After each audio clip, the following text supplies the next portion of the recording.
In the summer of 1973, 19-year-olds Janice Pietrippola and Lynn Seathaler enjoyed a vacation of sun, surf, and relaxation in Virginia Beach. They rented a small beach cottage close to the water, marking their first vacation planned on their own after saving up for a year. Janice was known for being quiet and shy, while Lynn was more outgoing. They had been best friends throughout high school and had graduated the previous year.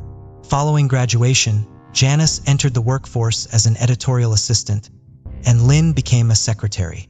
On June 29th, the women were enjoying their last day of the holiday. They had spent the day souvenir shopping, tanning on the beach, and drinking wine. Sometime between 11:30 p.m. and 1 a.m., the hotel manager saw the women walk by his office window. They were alone and nothing seemed amiss. Virginia Beach was considered one of the safest cities in the United States. It had a low crime rate, but the remainder of the decade wouldn't be kind to the area. Over 10 unsolved murders would plague the region, which turned its once nostalgic charm into something more sinister. The following morning, a motel employee was becoming annoyed that the occupants of Cabin 4 hadn't checked out yet. He was trying to organize his day and he needed to get the room cleaned before the next guests arrived, or was the body of Lynn Seathaler. The foot he had seen next to the bed belonged to Jan Pietrippola. The employee immediately knew the women had passed. He could still vividly recall the stillness and silence that lay over the room like a thick blanket. He called the police, who quickly arrived on scene. It was discovered that Janice had been strangled, raped, and shot 3 times. Lynn was shot twice, although she had also been strangled and her neck cut with a broken wine bottle. The excessive overkill of the 2 women painted a violent scene. The investigation concluded that the killer had entered by removing a window screen, and either entered earlier in the evening and lied in wait, or entered while they were sleeping.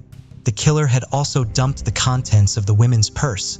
However, it didn't appear that anything of value was taken, so robbery didn't seem to be the attacker's motive. Police executed a massive undertaking to find a suspect. The once sleepy surf town was turned upside down and included helicopter searches, the scouring of rooftops, and even climbing down manholes. The girls had no enemies, there were no witnesses, and despite the Virginia Police Department's best efforts, the case went cold.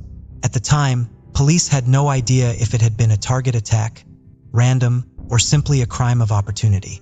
Although this was the first major homicide case in the area, it wouldn't be the last. In the years following Janice and Lynn's murders, 10 more women either disappeared from the area or were murdered between 1974 and 1980. The women were all young, attractive, and the manner of their death seemed consistent. They all included sexual assaults, strangulation, and extreme violence. Some women were murdered in their homes, others found in their cars, or dumped on the pristine beaches. Although the cases have yet to be formally linked, a Virginia Beach Police Department spokesperson confirmed that the cases were similar and a serial killer connection had been looked into. They stated that they were in the process of connecting the dots. DNA evidence is likely what the police will use to connect those dots. In 2018, it was announced that there was a strong lead in the 1973 murders of Janice and Lynn, and in 2019 they made an arrest, 43 years after their murders. 82-year-old Ernest Broadnax was arrested in New York. Broadnax has a lengthy criminal history. In the 1980s, he had 2 convictions for sexual assault. He had 11 convictions in total, including assault, burglary, weapons offenses, and trespassing. Many of these cases were connected to sexual assaults, but he made deals with prosecutors to plead guilty to lesser charges if the assault charges were dropped. His MO was entering a woman's home through a window and assaulting a woman at gunpoint. In 2012, New York passed legislation requiring anyone with a felony be required to submit DNA to the state. It was this law that led to the capture of Broadnax, as he hadn't been a suspect, but a random hit with the national database linked him to the Slains.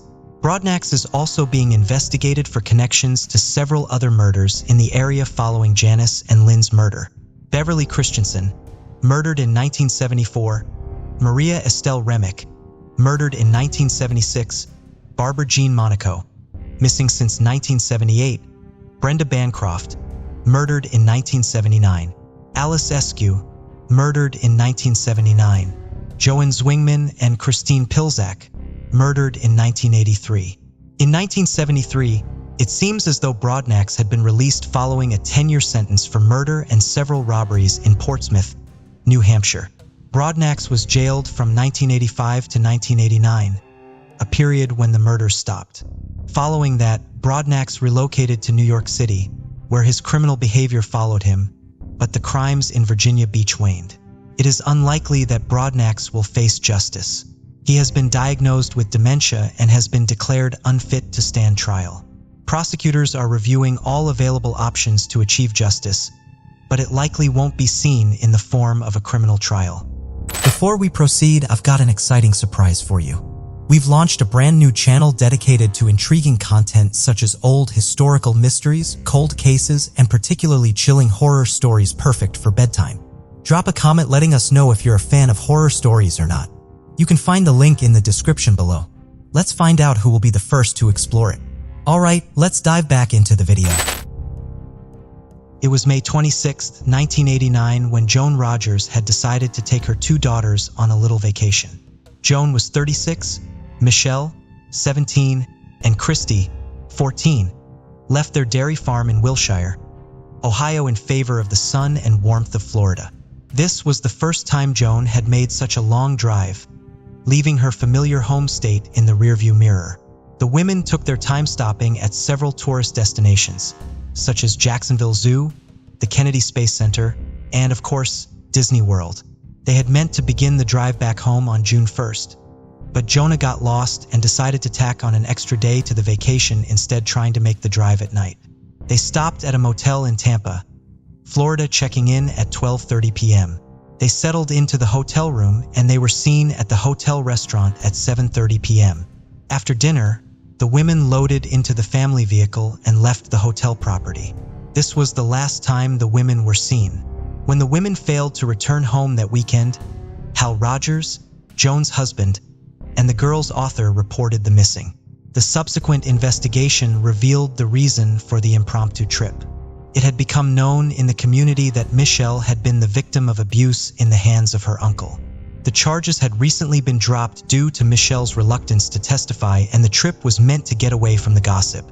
On June 8th, the hotel staff had alerted management that the Rogers family room had been untouched since the day they had checked in, and their beds hadn't been slept in.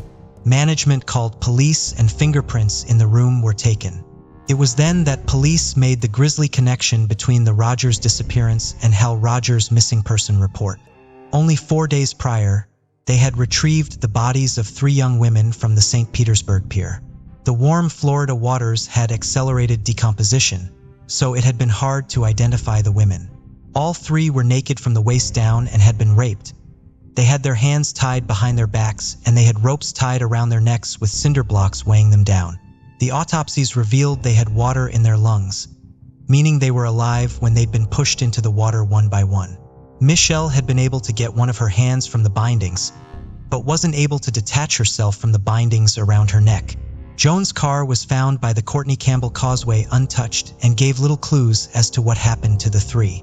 The biggest clue police had was a brochure that had handwritten directions on it in writing that was unfamiliar to Hal, as well as a set of fingerprints that didn't match any of the women. In Joan's handwriting, it also had a description of a blue and white boat. It was concluded that the 3 had died the same night they checked into the Tampa hotel. The Tampa Police Department were flooded with tips, and it took years to run down every lead. One prominent lead was a sexual assault victim that had come forward with her story. 2 weeks prior to the Rogers murders, a 24-year-old woman said that a man had offered to give her a sunset tour of the Tampa coastline. The man attacked, assaulted her, and then refused to bring her to shore. She told police she was certain he had intended to kill her on the water when she informed him that her friend was waiting for her on the docks and had instructed to report the boat if she hadn't returned. The woman never went to police after she returned to shore. She only came forward when she heard of the murders. She gave a description of her attacker and stated the man had introduced himself as Dave Prosser.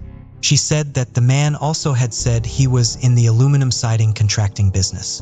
Police took the handwriting sample and the description of the boat and posted it on billboards in the area in July of 1992, hoping someone might recognize the handwriting, and it actually didn't take long for a woman to call with a work order their neighbor had written saying the two matched. This led investigators to Oba Chandler, a 45-year-old man who was a local to the Tampa area. Once identified as a suspect, it didn't take long for investigators to assemble a damning case. Chandler's fingerprints had been on the brochure, as well as a full palm print on the hood of the Rogers car. Chandler had ties to Ohio and had likely used that to leverage trust with Joan. Police were able to determine that shortly after the police sketch from the rape victim began circulating, Chandler abruptly moved from Tampa. He also sold his blue and white boat, and when police interviewed the buyer of the boat, he stated that he remembered seeing a stack of cinder blocks at Chandler's home. At the time of the Rogers murders, he had also worked as an aluminum building contractor. Chandler had also told his daughter he couldn't go back to Florida because he was wanted for murdering 3 women, and his son-in-law also stated that Chandler boasted about raping and killing women. On September 24, 1992, Chandler was arrested. He was charged with rape and the murder of the 3 Rogers women, as well as the rape of the surviving victim. Despite the advice of his attorneys, Chandler opted to defend himself in trial. Chandler hadn't been a stranger to the inside of a courtroom. He had previously been convicted of theft, loitering, prowling, burglary, kidnapping, and armed robbery. We saw almost this exact same crime progression with the Golden State Killer. In his testimony, he said that he'd met the Rogers women and had offered them directions, but didn't see them after. His defense was that he was stuck on the water all night with a gas leak. He claimed that he had fixed it with duct tape and in the early morning hours was able to get back to shore unassisted. A boat mechanic expert who testified on behalf of the prosecution argued that Chandler wouldn't have been able to fix such a leak with duct tape as the gasoline would dissolve the adhesive in the tape. They had also cited that the engine showed no signs of wear, damage, or repair. The evidence was damning, but ultimately, Chandler was found guilty and sentenced to death on November 4, 1994, and he was executed on November 15, 2011. Profiles were certain that Chandler had other murder victims, and it would take someone with great confidence to abduct and murder 3 women, confidence that could only come with practice. In 2014, they got that confirmed when DNA evidence connected him to the 1990 murder of Evelise Barrios Berjoisi. With a 4th murder, this now confirmed that Oba Chandler was a serial killer. Cold case investigators are now looking into other murders that occurred in the area Chandler resided in. One of Chandler's daughters said that her father was a monster and got what he deserved. In his 17 years on death row, he never had a single visitor. He was described as the loneliest man on death row. October 30th, 1998 would be a day that changed Josiah Sutton's life forever. He and 3 friends were walking down the street in Houston, Texas. The 16-year-old was an accomplished football player and had dreams of going professional. The group were approached by police officers who asked 2 of the teens to come with them. The boys were brought to the police station parking lot, unaware that a woman parked on the other side of the parking lot was identifying them based on the hats that they were wearing and the color of their skin. Her certainty was powerful, and there was little doubt in her mind that these were the boys who had attacked her. 3 days previous, the woman had been attacked by 2 men. Her initial description of the men were 2 young African-American men that were both about 5 foot 11 inches tall, slim, and 130 pounds. Josiah was over 6 feet tall and weighed 200 pounds. He and his friend, Gregory Adams, were both arrested and charged with aggravated sexual assault. They both willingly submitted DNA samples as they had nothing to hide. They maintained their innocence, and they both had alibis. The DNA of the 2 boys was compared to DNA collected from the crime scene, and Adams was eliminated based on his DNA not matching. This should have been a red flag for investigators, as the victim had been so positive Adams had been one of her attackers. His elimination should have also called into question her identification of Josiah. Josiah was certain his DNA would also eliminate him, but unfortunately for him, the lab was using an older form of DNA testing, which is no longer used, and his DNA came back as a positive match. While being held, Josiah turned 17, and from there, he was certified to stand trial as an adult. On April 23, 1999, Josiah's attorney was able to get the remaining samples sent to an independent lab.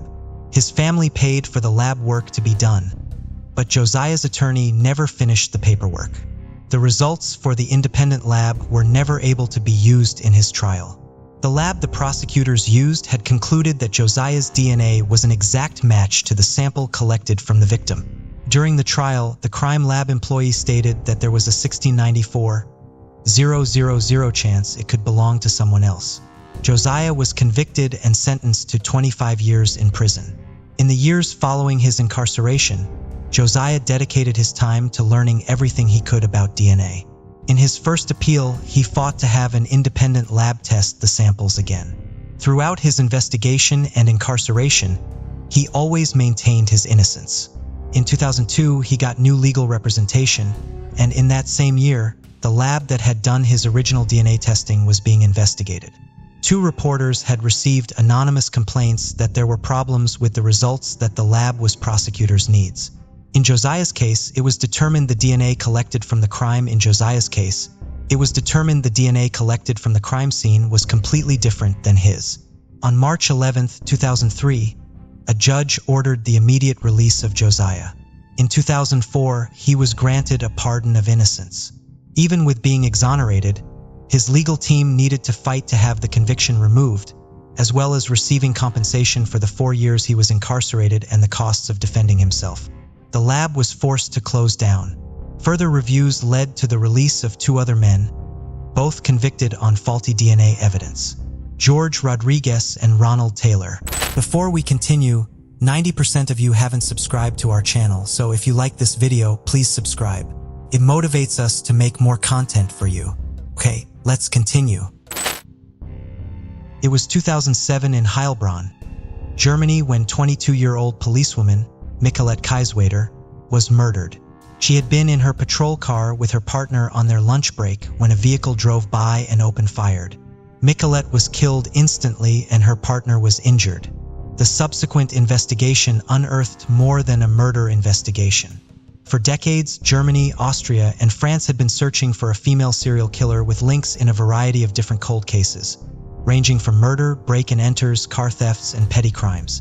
The only common link between the crimes was DNA. Investigators could make no sense of it. She seemed to be an expert in eluding authorities. She had managed to never be caught on surveillance or seen by witnesses. Given the vast geographical area, a lack of pattern to both her crimes and accomplices, police were always a step behind. Other accomplices convicted in connection in her crimes also denied her existence, making her that much more infamous, a seeming criminal mastermind with loyal accomplices. Initially, she was dubbed the woman without a face, but when her DNA linked her to Michelle Kiswader, she was renamed the Phantom of Heilbronn. The Phantom became a hot topic for the media. German police were also a lot of time and money trying to track the notorious murderer. There was a €400,000 reward for any information. The murder in Heilbronn was so significant because it had brought so much media attention to the Phantom in 2009. While investigating a cold case involving a burned corpse, a discovery was made. Evidence taken from the male victim, a fingerprint, contained female DNA. When run from the database, it connected to the Phantom. Investigators ran the sample again, this time with a different type of medium, which was a different brand of cotton swab, and the samples contained no female DNA, just that of the victim. Investigators then called into question all evidence that contained DNA from the Phantom. A closer look at the samples revealed that they all used the same brand of cotton swab. They went to the manufacturer of the swabs and discovered the Phantom was actually a woman who worked at the factory. The discovery became the biggest embarrassment in German criminal investigation history. The manufacturer put out a statement saying that their company's cotton swabs, while they were sterile, it was not certified to be used for DNA analysis because their sterilization process couldn't remove trace DNA. This wasn't the only country to suffer such an embarrassment. After the German blunder, Austria also discovered they had been chasing an innocent factory worker that produced materials they were using in their criminal investigation. It did bring some positives, though. There are now standards in place to ensure a certification process for raw materials used in criminal investigation. It also highlighted to police how easily a crime scene can be contaminated, noting that the smallest trace evidence can change the entire course of an investigation. It was November 6, 2001 in Las Vegas, Nevada, when a woman was getting her 2 young children ready for dinner. Her husband was at work, and when she heard movement in the other room, she had assumed it was her husband coming home. She called out, but who emerged was not her husband, but a young man she didn't know. The man demanded all of her cash, but the woman only had $23. He then decided to threaten the woman to get in her car, drive them to the nearest ATM, and withdraw as much as she could from her account. She did as instructed, and while at the ATM machine, the woman's husband spotted her and ran at the pair. The robber then fled and the police were called. In her statement, the woman described her attacker as African American, and she knew by his voice that he was likely a teenager who had been wearing a blue hoodie and a ski mask. Police began canvassing the area, and while outside the victim's home, they saw two teen boys riding their bikes. Police followed them and saw them go inside a home nearby. Police began looking around the exterior of the house in the garbage cans and the bushes and found a blue hoodie and a ski mask in the back seat of a vehicle in their driveway. Police then arrested two young men, 18-year-old Dwayne Jackson and his 15-year-old cousin, Howard Dupree Grissom. Both denied involvement in the robbery, but both submitted their DNA to being compared to the ski mask. Jackson was later charged with robbery and kidnapping when the Las Vegas Metropolitan Police Department concluded that their DNA was a match. Jackson maintained his innocence, and despite neither the victim or the husband could identify Jackson as her attacker, the courts proceeded with no other evidence gathering. Grissom, however, was released with no charges laid, while Jackson was presented with life in prison for the kidnapping charge alone. Jackson, scared and faced with spending decades in prison for a crime he didn't commit, accepted a plea deal offer. Prosecutors agreed to drop the kidnapping charge if he pleaded guilty to the robbery charge. Accepting this plea would waive his right to a trial. Jackson was sentenced to 4 years in prison for robbery and served 3 years before being released. Meanwhile, Jackson's cousin, Howard Dupree Grissom, was arrested in 2008 for robbery and conspiracy to commit a violent crime in Nevada. As was required for violent charges, Grissom was required to submit his DNA, and although the LVMPD should have submitted that sample to the national database, CODIS, it doesn't appear that this was done in this case.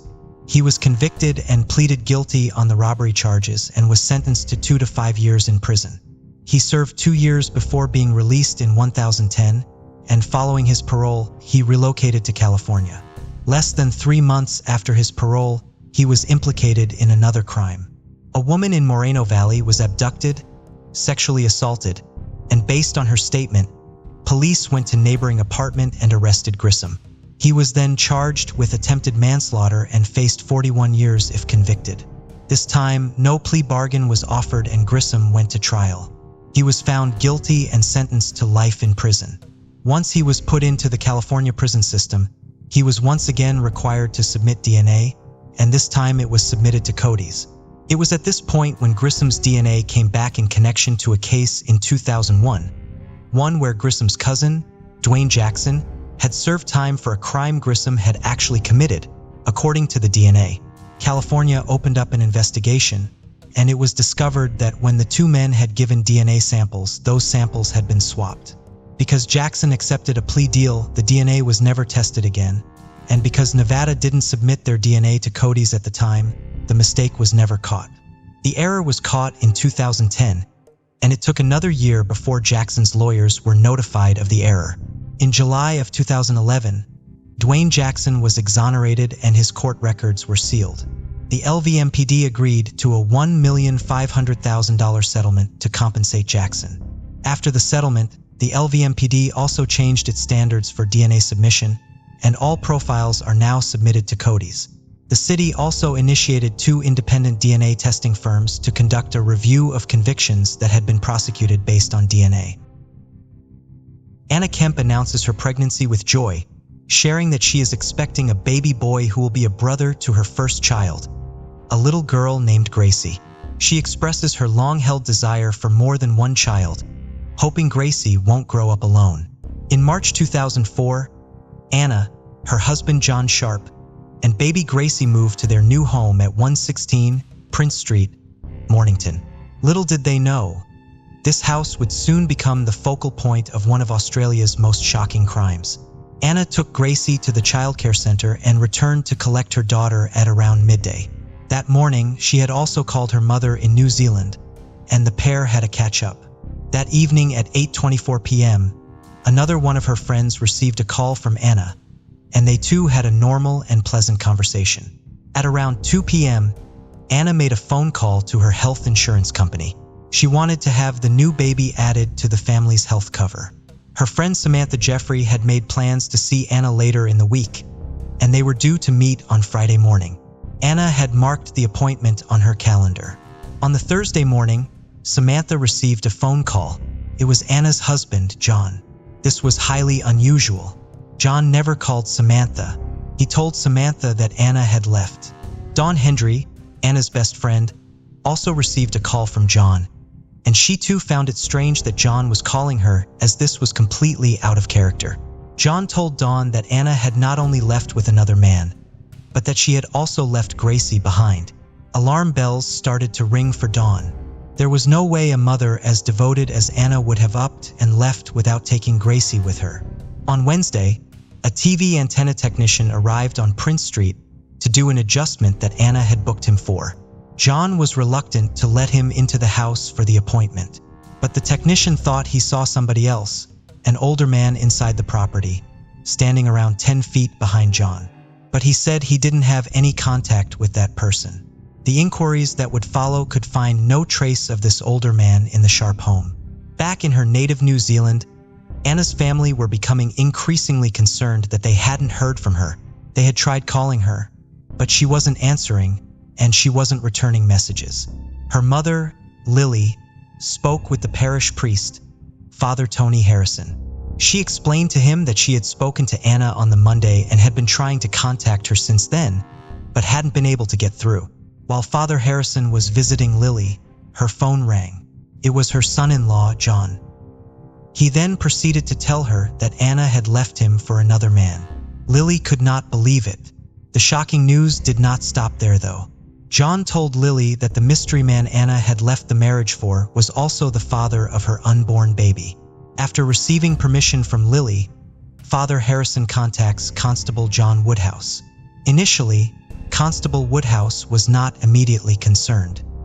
He assumed that as Anna was a Catholic, maybe she was ashamed of leaving her marriage for another man, and that she could have been worried about what her mother's reaction would have been. As the days passed and with still no sign of or word from Anna, her family becomes increasingly more worried about her. Constable Woodhouse was able to trace Anna's local health center. He was told by a nurse who had remembered Anna that she had been upset with her husband's reaction to her becoming pregnant. Those who knew and loved her could not believe that Anna, a devout Catholic, would have an affair and run away with another man. Her close friends and family all agreed that it was not something she would ever do. They were also skeptical that she had allegedly not taken Gracie with her straight away. John told Anna's family and friends that Anna had returned to collect Gracie on Sunday, March 28th, and had left the family home via a taxi.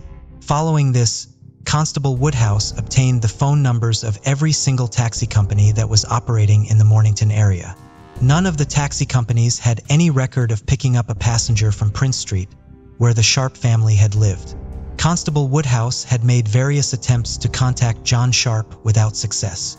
Following this, he put together a case file on Anna and had it sent over to Australia. Detective Sergeant Shane Brundle of the Victoria Police Missing Persons Unit receives the case. It was concerning to officers that a responsible woman who was a committed wife and mother, and who was expecting a second baby, would just disappear and take her child.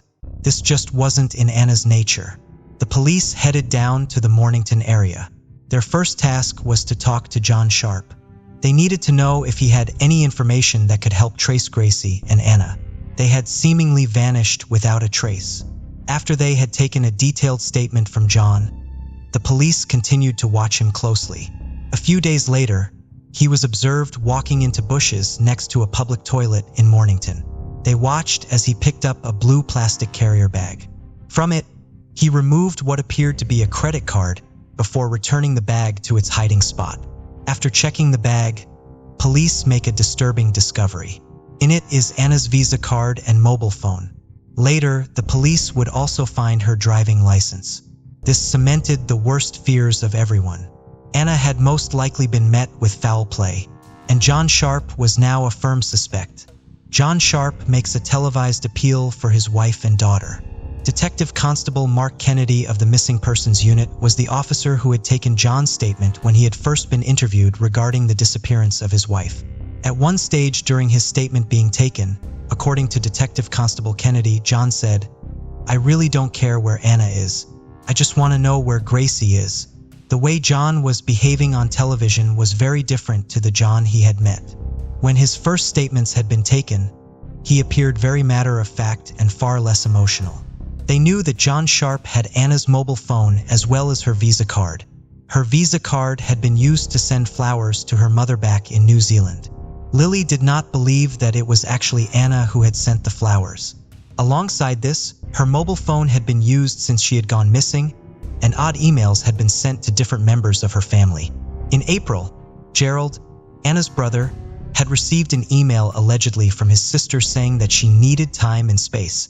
The police continued their inquiries. They returned to talk with friends and family of Anna's and interviewed John repeatedly. Whilst he is a suspect, what they cannot determine is a motive. John Sharp was interviewed again by police in Mornington, but his story hadn't changed. He was adamant that his wife had left on the March 23rd and that she had done so voluntarily. Officers were not convinced. His lack of emotion made them doubt his version of events even more. The decision was made to keep John Sharp under police surveillance. He was observed dumping potential evidence into a bin.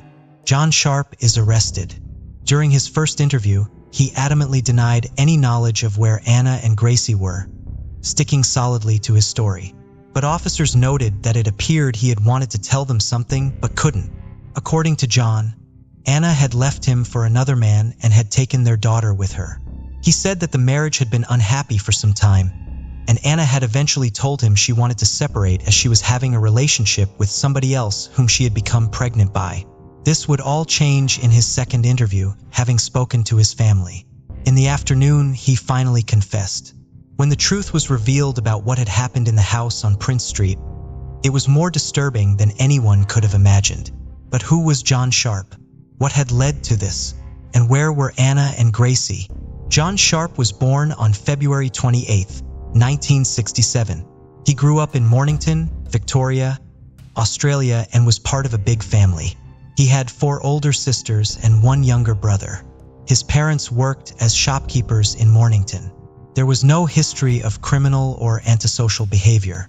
He would later explain to a forensic clinical psychologist, Dr. Ian Joplin, that his childhood and early adult life were marked by social problems. He was unhappy at school and didn't have many friends. He completed year 12 of his schooling, but he failed his exams. And after this, he headed into the world of work. Whilst working at the Commonwealth Bank of Australia, he met New Zealand-born Anna Kemp after a whirlwind romance. 27-year-old John and 31-year-old Anna would marry in October of 1994 and live together in Mornington. After leaving the world of finance, John became self-employed as a conveyancer. He was quiet, reserved, and it took a lot for him to open up with people. But the pair were content.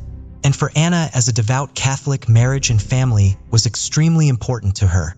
She described John to her friends as good husband material. August 2002. John and Anna welcomed their first child into the world, a baby girl whom they would name Gracie Louise. Despite their joy, Gracie's health problems quickly became apparent. Gracie was born with a congenital abnormality called hip dysplasia. Babies born with hip dysplasia may require a corrective harness, and this is exactly what happened with baby Gracie, and she would wear one for the March 1st months of her life. Being in the harness was not easy for Gracie, and she would often become distressed and have trouble sleeping. This appeared to put a strain on Anna and John's marriage. Unfortunately, even after the corrective harness was no longer required, little Gracie still struggled with both sleeping and eating. And this was something that her mother sought the assistance of professionals for. Despite Gracie's health problems, Anna nursed her daughter through it, highlighting how devoted and dedicated she was. In spite of their struggles, according to Dawn Hendry, Anna's best friend, it appeared that they were very happy and that they enjoyed their lives together. Anna's friend Samantha Jeffries said, Gracie was everything to her. She was 100% there for Gracie. According to the New Zealand Herald, Gracie was a quiet toddler who loved lollies, painting, playing with toys, and visits to the park. In November 2002, Anna attended the Hillview Maternity Unit of Peninsula Health. She explained that she was feeling incredibly anxious and felt unable to cope. Following this, she had 3 inpatient admissions for respite with her daughter. This was to try and stabilize eating patterns and develop a regular sleeping routine. In 2003, John Sharp visited a local shop called Sport Philip Marine and purchased a spear gun and an additional spear. The purchase was made in cash, meaning that the transaction could not be traced. The date of the purchase is not known, but what is clear is that he had it in his possession prior to February 6, 2004, roughly 6.5 weeks before Anna and Gracie's disappearance. Despite practicing firing it in the garden to become more familiar with it, he had never previously shown an interest in spearfishing at all. Later that year, he and Anna bought a house in Mornington, 116 Prince Street. Many couples would be thrilled at the prospect of a new addition to the family. John Sharp was not. According to Dawn, Anna had told her that her husband had shouted at her after he had learned of her pregnancy. She also said that when she would visit Hannah and John, she had noticed the change in John's demeanor, and he would appear hostile towards his wife. Dawn found this especially odd as he had always appeared gentle. Seeing him shout at his wife in front of Gracie was particularly unusual. John had apparently decided that one child was enough of a burden. He did not want another one. In March 2004, John went to his doctor complaining about disrupted sleep patterns. He was prescribed 2 different types of sleeping tablets, although these had little effect. The doctor discussed with him that this may have been caused by an underlying depressive illness. On the March 21, 2004, John and Anna attended a picnic to celebrate the birthday of a nephew. Those that were there noted that they appeared fine, and there was no apparent tension between the pair. Following an argument between John and Anna, they headed to bed between 9 and 10 p.m. John couldn't recall the cause of the fight. Whilst Anna was able to quickly fall asleep, John wasn't. He instead stayed awake, mulling over their fight, brooding about the problems in their relationship that were becoming increasingly more apparent. He then left the bed and headed for the garage. After going back into the house, he went upstairs with his spear gun in his hand. He then proceeded to place the spear gun a few centimeters from Anna's temple. He pulled the trigger and fired a spear into her head. Despite being shot at close range, Anna was still alive and breathing. He proceeded to fire a second spear again into the head of his pregnant wife, killing her. He would later tell investigators that when he had purchased the spear gun, he was having thoughts of murdering his wife, and this was why he had bought it. He covered Anna's body in towels before going downstairs and falling asleep on the sofa bed. Gracie was asleep in her cot in another room while her mother was brutally murdered. The following day, he attempted and failed to remove the spears from Anna's head. He was only able to remove the shafts. The spearheads were left embedded in Anna's head. John then took Gracie to kindergarten and picked her up later. It was that day that the antenna technician came to the house for the appointment that Anna had scheduled. She was still lying dead in her bed at the time, and John lied to him to prevent him from coming inside. John then removed the body of his wife from the bedroom and took her out into the back garden. It was here that he dug a shallow grave and buried his pregnant wife. The horrifying series of events would not stop there. On Friday, he took Gracie to her childcare and explained that she wouldn't be returning, saying his wife had left him and gone off with another man. He also phoned his mother-in-law and told her that Anna had been having an affair with a man and that the marriage was effectively over. He said that whilst she would return in a few days to collect Gracie, he had no idea at all where she was. For days had now passed since John Sharp had fired a spear gun into the head of his pregnant wife. Gracie was put to bed in her cot at around 9 o'clock at night. Her father then proceeded to drink several glasses of whiskey and coke to, in his words, numb his senses. He then headed out to the garage for his spear gun. After entering his daughter's bedroom, he fired the spear gun at her. The spear penetrated the toddler's head, but she didn't die instantly. She instead screamed in agony and clung on to life. He went downstairs to retrieve 2 more spears that he had used in the murder of his wife. He proceeded to fire further shots at Gracie. He pulled one of the spears out of her head before firing it again. John Sharp shot his 20-month-old daughter 4 times with the spear gun before her tiny body succumbed to her injuries. "I haven't harmed my wife or my daughter. I haven't harmed either of them." It was later revealed that he had gone back to support Philip Mayreen and taken Gracie with him as he bought another spear, the one he would later use to brutally murder his daughter. This quiet man who appeared to be a loving husband and doting father was now the murderer. The next morning, he returned to his daughter's bedroom. He covered his eyes with a towel so he could not see what he had done to Gracie. He removed the spears from her head before wrapping her tiny body in tarpaulin and bin bags, binding it with duct tape. He then took her to the Mornington Refuse Transfer Station and disposed of her body along with the spears and spear gun. He also discarded some of Gracie's clothes and toys.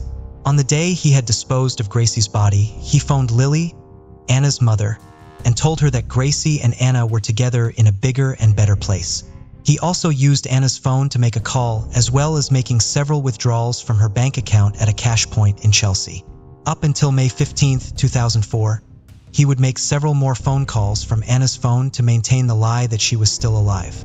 Over the week that followed, he systematically disposed of more items associated with Gracie and continued to maintain his lie that Anna had left and taken Gracie with her. John Sharp used Anna's name to create a false email and used this to contact her brother Gerald in New Zealand. It set out the scenario that he had invented to explain why she had failed to contact her family or return their messages. The aim of the email was to create the impression that she had walked away from her marriage to John for another man, and that she and Gracie were happy and safe. Also that day, John Sharp visited a hardware store in Frankston. He bought an electric chainsaw, 2 tarpaulins, and a roll of duct tape. He then exhumed the body of his wife the next day and dismembered her into 3 pieces. He used the tarpaulin to wrap up her remains and disposed of them, and the chainsaw in various waste collection bins at the Mornington transfer station. Over the weeks that followed, he disposed of the mattress that was covered in Anna's blood. He also continued to send fake emails to various family members, as well as write letters to Anna's friends. It was during this time that he arranged for flowers to be sent to Anna's mother, pretending that they were from her. When police began to investigate, John told officers that Anna had moved to the suburb of Chelsea in Melbourne and had taken Gracie with her. His behavior during the appeals attracted significant attention. Some noted his apparent lack of tears and his odd demeanor. His story also appeared to be inconsistent. He talked about having spoken to his wife the week prior and pleaded with anyone with knowledge of hers and Gracie's whereabouts to come forward. But then he also maintained that she had left him for another man. One thing that also stuck out to investigators were his referrals to his wife and daughter in the past tense. On June 1st, John Sharp went back to his doctor. His doctor found Sharp to be agitated and that his concentration and memory were both poor. The doctor subsequently diagnosed him with depression, but only after he had told the doctor the lie that Anna had left him. Even the most hardened and seasoned detectives were in shock as John Sharp confessed to his crimes. The matter-of-fact, cold and chilling way he discussed what he had done was disturbing to all investigating. Following his confession, the devastating news was relayed to Anna's family back in her native New Zealand. The nature of the murders, coupled with the callous way that their bodies had been disposed of, left them broken. He said to the officers that he had killed his wife because their marriage was unhappy, and told them that Anna was controlling and moody. When talking about Gracie, he said he was thinking of taking care of Gracie by myself. And just amongst all this madness, that's when I lost the plot. Norelle Fraser worked for Victoria Police for almost 30 years. Half of that time was spent as a detective in the Missing Persons Unit and Rape and Homicide Squads. She cannot believe the level of callousness and coldness being exhibited by John Sharp. A team of investigators were behind a 2-way mirror, and we watched the interview. And it was the first time we had ever heard him talk about what he had done. To listen to a man talk with no emotion whatsoever about how he had just speared his wife and little girl and cut his wife up with a chainsaw and thrown her out in the household bin, it went to another level. When asked why he had murdered his 20-month-old daughter, Gracie, John Sharp replied, "The child belongs with the mother." During their searches, sniffer dogs were used in the back garden. Officers also found in various bins around Mornington notes in John's handwriting detailing backup stories, and his cover story pertaining to his wife's disappearance. In the house, they found the receipt showing the purchase of the duct tape, chainsaw, and tarpaulins. Throughout their inquiries, blood belonging to both Anna and Gracie were also found inside the house. Police volunteered for the search today, saying they wanted to help bring closure for Anna Kemp's family in New Zealand. A huge search was soon underway to try and find the bodies of Anna and Gracie. In late June, the police began to search the transfer station for Anna and Gracie's remains and the landfill site where the waste from the transfer station would ultimately end up. The task before them was huge, but they were determined they would not stop until the bodies of Gracie and her pregnant mother were found. Officers offered to come in on days off to help with the search. There was no shortage of investigators who were willing to volunteer to help. As officers continued to hunt for them, the horrifying story's front-page news. Police chaplain the Reverend James Pilmer was on hand to help officers who were working against the elements in tough conditions. His presence was welcome amongst the team, who were facing such an appalling set of circumstances that had led them to the landfill. After 3 weeks of searching through tons and tons of waste, a discovery is finally made. A blue tarpaulin is found. Inside are some of the remains of Anna Kemp. By mid-July, all of Anna's remains were finally found. Police search teams then found Gracie's body. Detective Sergeant Shane Brendel and Detective Constable Mark Kennedy carried her tiny body out of the landfill, being sure to treat her with the respect and dignity she both deserved and had been cruelly denied by her own father. They didn't leave her and stayed with her until the undertaker arrived. Whilst the investigating teams were devastated, there was a sense of relief that they had been able to find Anna and Gracie for the sake of their family, ensuring they could be properly buried, and those who knew and loved them would have a chance to say their goodbyes. A liaison officer had been appointed in New Zealand to keep Anna's family up to date and support them as they came to terms with what had happened. Constable John Woodhouse was there to accompany the Kemp family as they made their way to Mornington for a funeral service for Anna, Gracie, and Anna's unborn baby. This allowed Anna's friends and loved ones in Victoria to grieve their loss and pay their respects. People from Gracie's kindergarten also came to remember a beautiful little girl, whose all too short life had been so cruelly cut short. Constable Woodhouse called it a spiritual and healing service. After this, Anna and Gracie were flown back to New Zealand for their burial.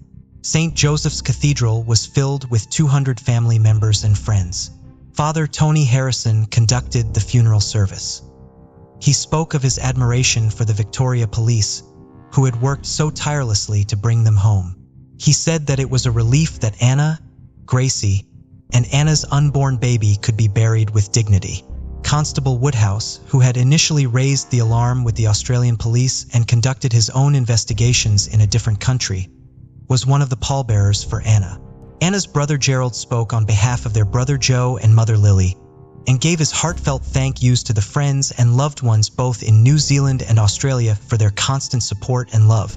Anna and Gracie were buried in Green Park Cemetery under Anna's maiden name of Kemp, along with Francis, the unborn son she had been expecting. While awaiting trial, Sharp was being held in the special units of Bar 1 prison. Whilst there, he required close observation and treatment due to suicidal tendencies. Dr. Ian Joplin examined him on 2 separate occasions. He considered him to be an inadequate, isolated, and withdrawn individual.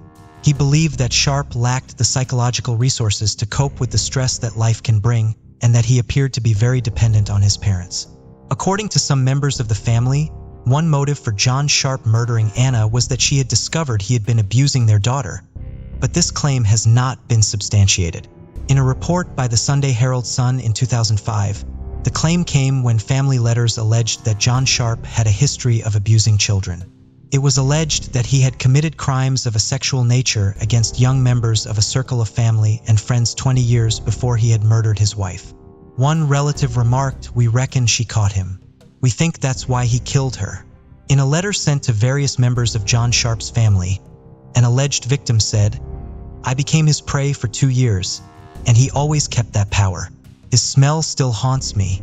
It was reported that the alleged victim had approached some of his family 5 years before to tell them that she had been abused by him. And when Anna and Gracie disappeared, she told the police what she had told his family. The report stated that his mother and her husband were not told about this until after he had confessed to murdering Anna and Gracie. Constable Woodhouse said he did not believe the claims could have played a part in John Sharp's confession. I worked on this for nearly 2 years, and that has never been mentioned as a possibility. It was the weight of evidence which forced a confession, not anything else. It is important to reiterate that this claim of abuse against Gracie, being a motive for John murdering Anna, has not been substantiated. Before long, it was time for John Sharp to enter his plea. The 38-year-old stood in the Supreme Court of Victoria and entered a plea of guilty to the murders of Anna and Gracie. He could not be charged for the death of the baby that Anna had been carrying. Sharp wiped tears from his eyes as he looked down at the floor. He was breathing heavily and appeared to be unsteady on his feet as Judge Bernard Bongiorno read his sentencing remarks. In fact, as you later told police, from the moment you killed your wife, you began to have thoughts that you would have to kill Gracie to maintain your facade of innocence with respect to Anna's murder. Indeed, at some time between your wife's death and the time you actually killed your daughter, you took her with you to Sportfort Marine, where you purchased another spear for the spear gun. There could have been only one reason for that purchase, which was carried out in circumstances of unspeakable callousness. He also highlighted how John had made claims about Anna that she could not defend herself against during the second of his police interviews. You said that your marriage was unhappy and that your wife was controlling and moody. You claimed she came between you and your family and siblings and prevented you from seeing them as often as you would have liked. Whether such claims have any truth or not now matters not at all. Anna cannot deny them. They provide neither justification nor excuse for anything that you have done. The judge told the court that the murder of Anna was singular in its barbarity. When talking about the murder of 20-month-old Gracie, the judge said, "Gracie was a defenseless child for whom you had a legal and, more importantly, a moral responsibility. And whatever your motive for killing Anna might have been, in Gracie's case it was simply so that your first crime would not be discovered." The judge called his actions egregiously wicked and said that John Sharp had been well aware of what he was doing when he committed these crimes. Watching via a video link from New Zealand, Anna's mother broke down during the sentencing. The judge referred to observations made by Dr. Lester Walton, a psychiatrist, who stated that John Sharp was a socially inept, dependent, passive, and a retiring individual who was unable or reluctant to confront problems. Dr. Walton offered the opinion that these killings were irrational, although he could find no evidence that you were suffering from any frank psychiatric illness. I presume that by irrational, he meant that you considered the killing of your wife and later your child were the only options you could see to relieve a state of desperation you considered yourself to be in. Dr. Walton recounts your speaking of feeling threatened by your daughter, a situation which is, of course, objectively absurd. The horrified courtroom sat and listened as the disturbing chain of events that had transpired were finally laid bare. John Sharp was sentenced to 2 consecutive life terms with a non-parole period of 33 years for his crimes. As they left the court, John Sharp's mother cried before reading a prepared statement. John's crimes were horrific. He has given himself a life sentence for what he has done, and he will live with this for the rest of his life.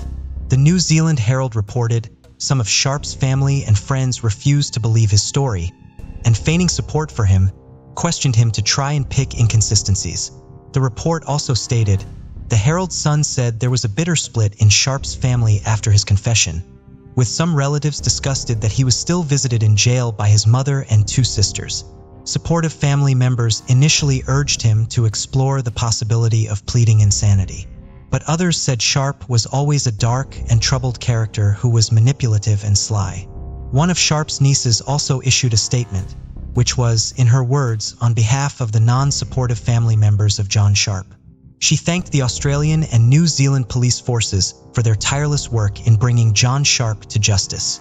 She said, "We would like to say that John's crimes have stolen 3 beautiful and precious lives. We also send our heartfelt condolences to Anna's family in New Zealand, whose pain and suffering is tremendous. The skill, commitment, and dedication of officers in both Australia and New Zealand allowed for justice to be served, and for John Sharp to be punished for his horrendous actions. Anna Kemp and her unborn son were killed by the man that she had dedicated her life to. Baby Gracie died in agony at the hands of the man who was supposed to protect her. Despite the horrendous way their lives were taken, those who knew and loved Anna and Gracie are determined that they will be remembered for the happiness that they brought to so many people, gaining comfort in the knowledge that Anna, Gracie, and Francis are resting peacefully together.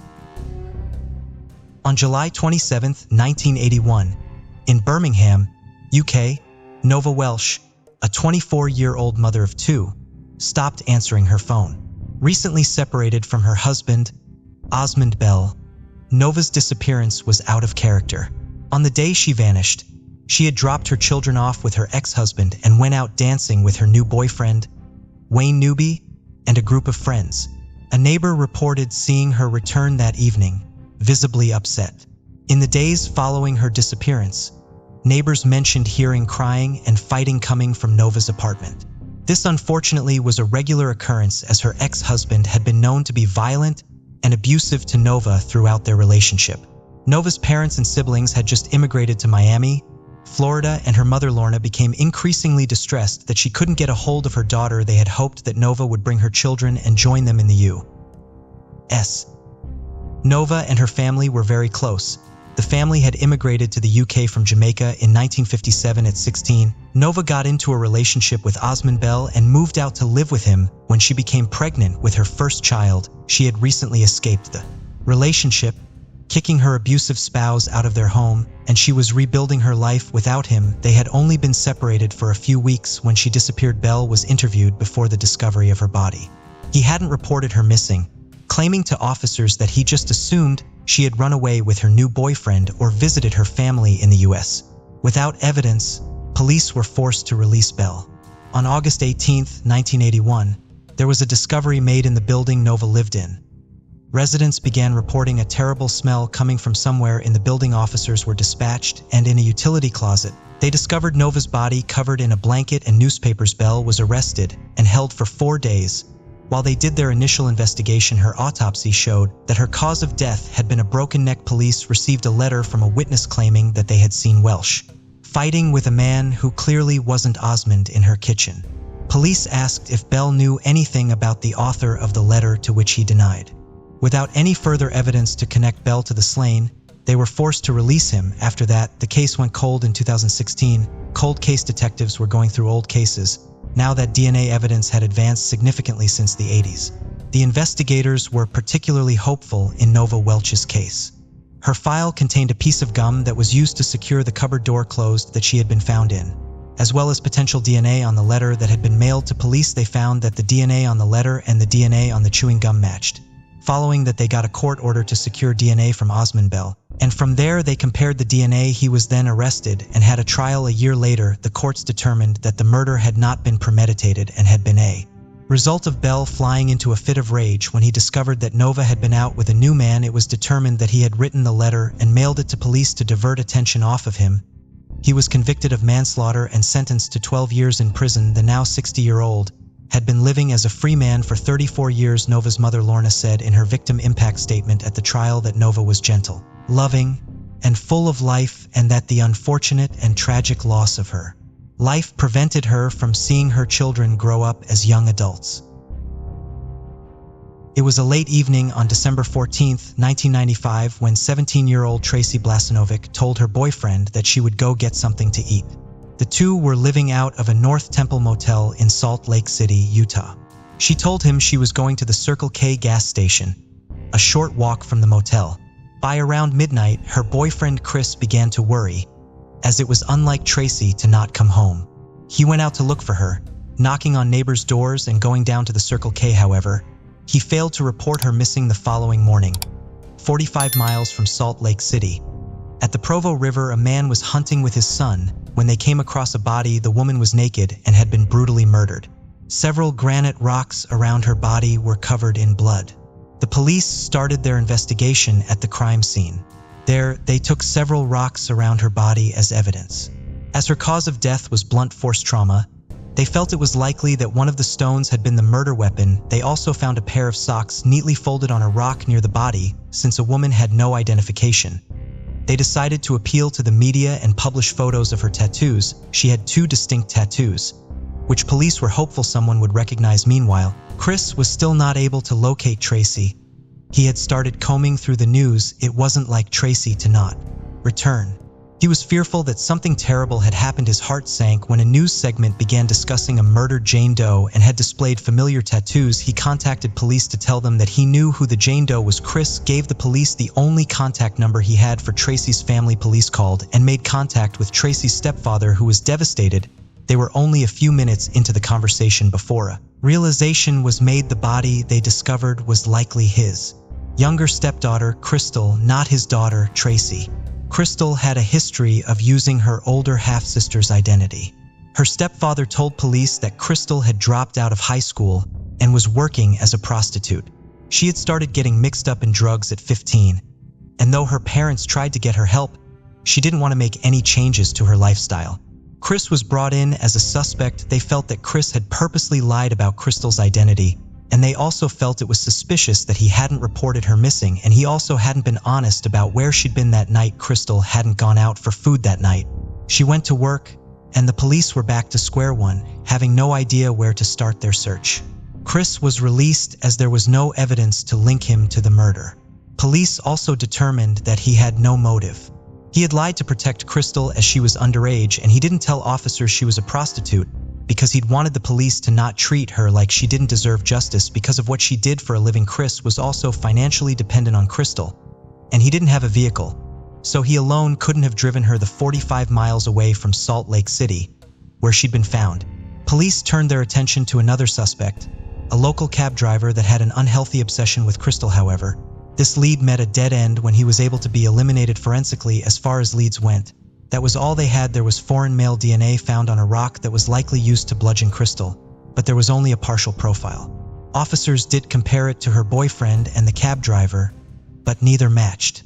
In 2013, the case was reopened by Detective Todd Bonner.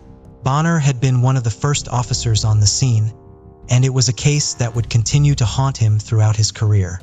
He had heard of a new DNA collection device that did a better job of pulling DNA from porous objects like rocks. It was called the MVAC, and it essentially worked as a mini vacuum. The MVAC system deploys a unique combination of sterile solution spray and a vacuum that dramatically increases DNA uptake, which is a direct quote from the president of the company that manufactures them. It was a new advancement in technology, and Bonner was excited that it could possibly be used to help solve the case. Bonner had requisitioned one of the devices to be brought in to see what it could get from the rocks collected from the crime scene. Forensic scientists were very pleased when they discovered they had a full DNA profile located on the same rock. They had found the partial DNA profile before they ran the DNA through Cody's and got a hit. 46-year-old Joseph Michael Simpson had previously been convicted of murder and had been on parole at the time of Crystal's murder. Simpson had since relocated to Florida after Crystal's murder.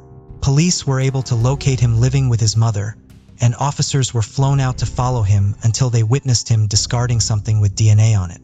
Simpson was a smoker, and it didn't take officers long to retrieve a cigarette butt he left behind. Investigators compared his DNA to the cigarette butt and DNA on the rock, and it was confirmed to match. He had never been considered a suspect before the DNA link. He was arrested in 2013, and it was Bonner who was able to handcuff Simpson. After 18 years, Detective Bonner was able to call Crystal's mother and tell her that he had arrested her daughter's killer in 2016. He was sentenced to life in prison for aggravated murder, and he was denied any opportunity for parole. It was October 9, 1988 in Battle Creek, Michigan, when Gail Baris disappeared. The 30-year-old single mother of 3 was last seen leaving a coffee shop with a dark-haired man around 3 or 4 a.m. Gail was a bartender and worked at 2 bars to make ends meet. She was known to often frequent this coffee shop after the bars closed on her way home. She was reported missing the following day when she failed to return home, but police didn't have much to go on. There was an account from a witness that she was seen arguing with 2 men near the coffee shop, but police weren't able to get an identification. 16 days later, Gail's body was discovered by hunters. She had been dumped on the side of the road in a neighboring county. She had been sexually assaulted and stabbed. Oddly, it seems that this case went cold for several decades before being opened again. Two men were persons of interest, a man suspected of kidnapping and assaulting a different woman only a month prior to Gail's murder, Roger Plato and his friend Richard Compton. That woman had survived, and based on her description, the police went to question Roger. When police arrived to bring him in, Plato fled and was shot and killed by officers.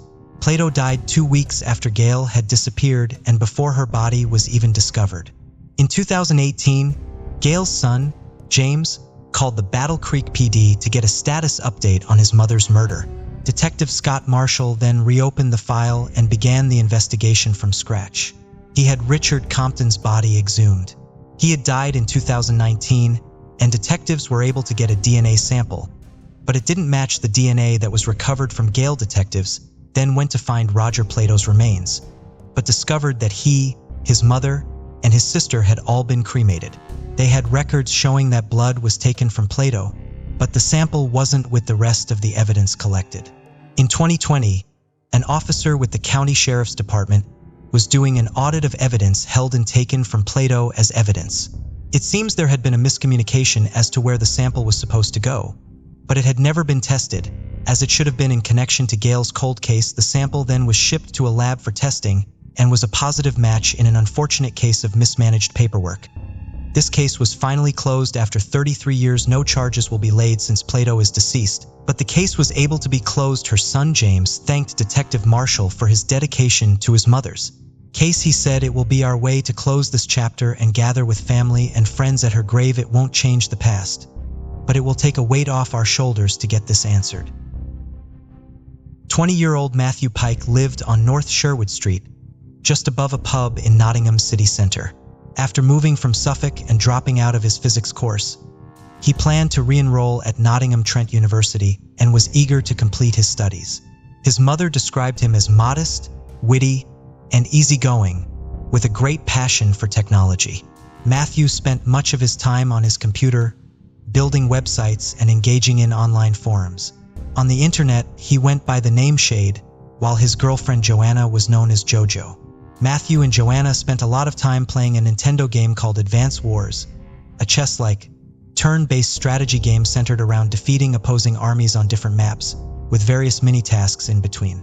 Matthew and Joanna often used the now inactive website, Advance Wars Bunker. Another user that frequented the site as well was someone under the name Eagle the Lightning, and this user talked to Matthew and Joanna a lot. After Advance Wars Bunker closed down, Matthew, Joanna, and a user by the name of Eggy created and began managing a site called War Central. War Central was focused on the Nintendo Wars series of games, Advance Wars, Battalion Wars, Game Boy Wars, and Famicom Wars. It gave the community that loved the games a place to come together, trading strategies and advice. They quickly developed a small but very loyal following. Eagle the Lightning followed Matthew and Joanna over to War Central, spending up to 8 hours a day on the forum. Before long, it became clear that this user had other motives for spending so much time on there. They had developed a fixation with Joanna that was escalating by the day. The user told people they thought her ginger hair made her more intelligent, and along with her love of gaming and technology, they believed Joanna was their perfect match. Over the coming weeks, months, the contact between this user and Matthew and Joanna became a constant and very exhausting thing. This user was soon discovered to be a German man, 21-year-old David Huys. Little was known about David to the other users, and he kept a lot of his life hidden and separate from his online world. What we do know is that he was the eldest of 2 children, and after his parents' divorce, he went to live with his grandparents. The relationship with his mother and father grew more and more strained, and they eventually stopped speaking almost altogether. He was described as very insular and introverted, with few friends, but he was an exceptional student, excelling in all his classes. He was desperate to attend university but was unable to afford it, and decided to join the military instead. Just 2 weeks after joining, he was discharged due to what the military described as not being mentally suitable. He started an apprenticeship at a textiles company, and when he wasn't doing that, he was guaranteed to be on War Central. He added Joanna on Facebook, totaling his number of friends to 15. The other 14 were all from different parts of the world, presumably being other people he had met online. He would spend a lot of time going through Joanna's profile and messaging her via any outlet he could, sometimes 100 times a day. He soon announced his love for her, and despite Matthew being very much in the picture, he only became more blatant with his feelings. He sent her a Facebook message that read, "I love you, Jojo, more than anything else in my life.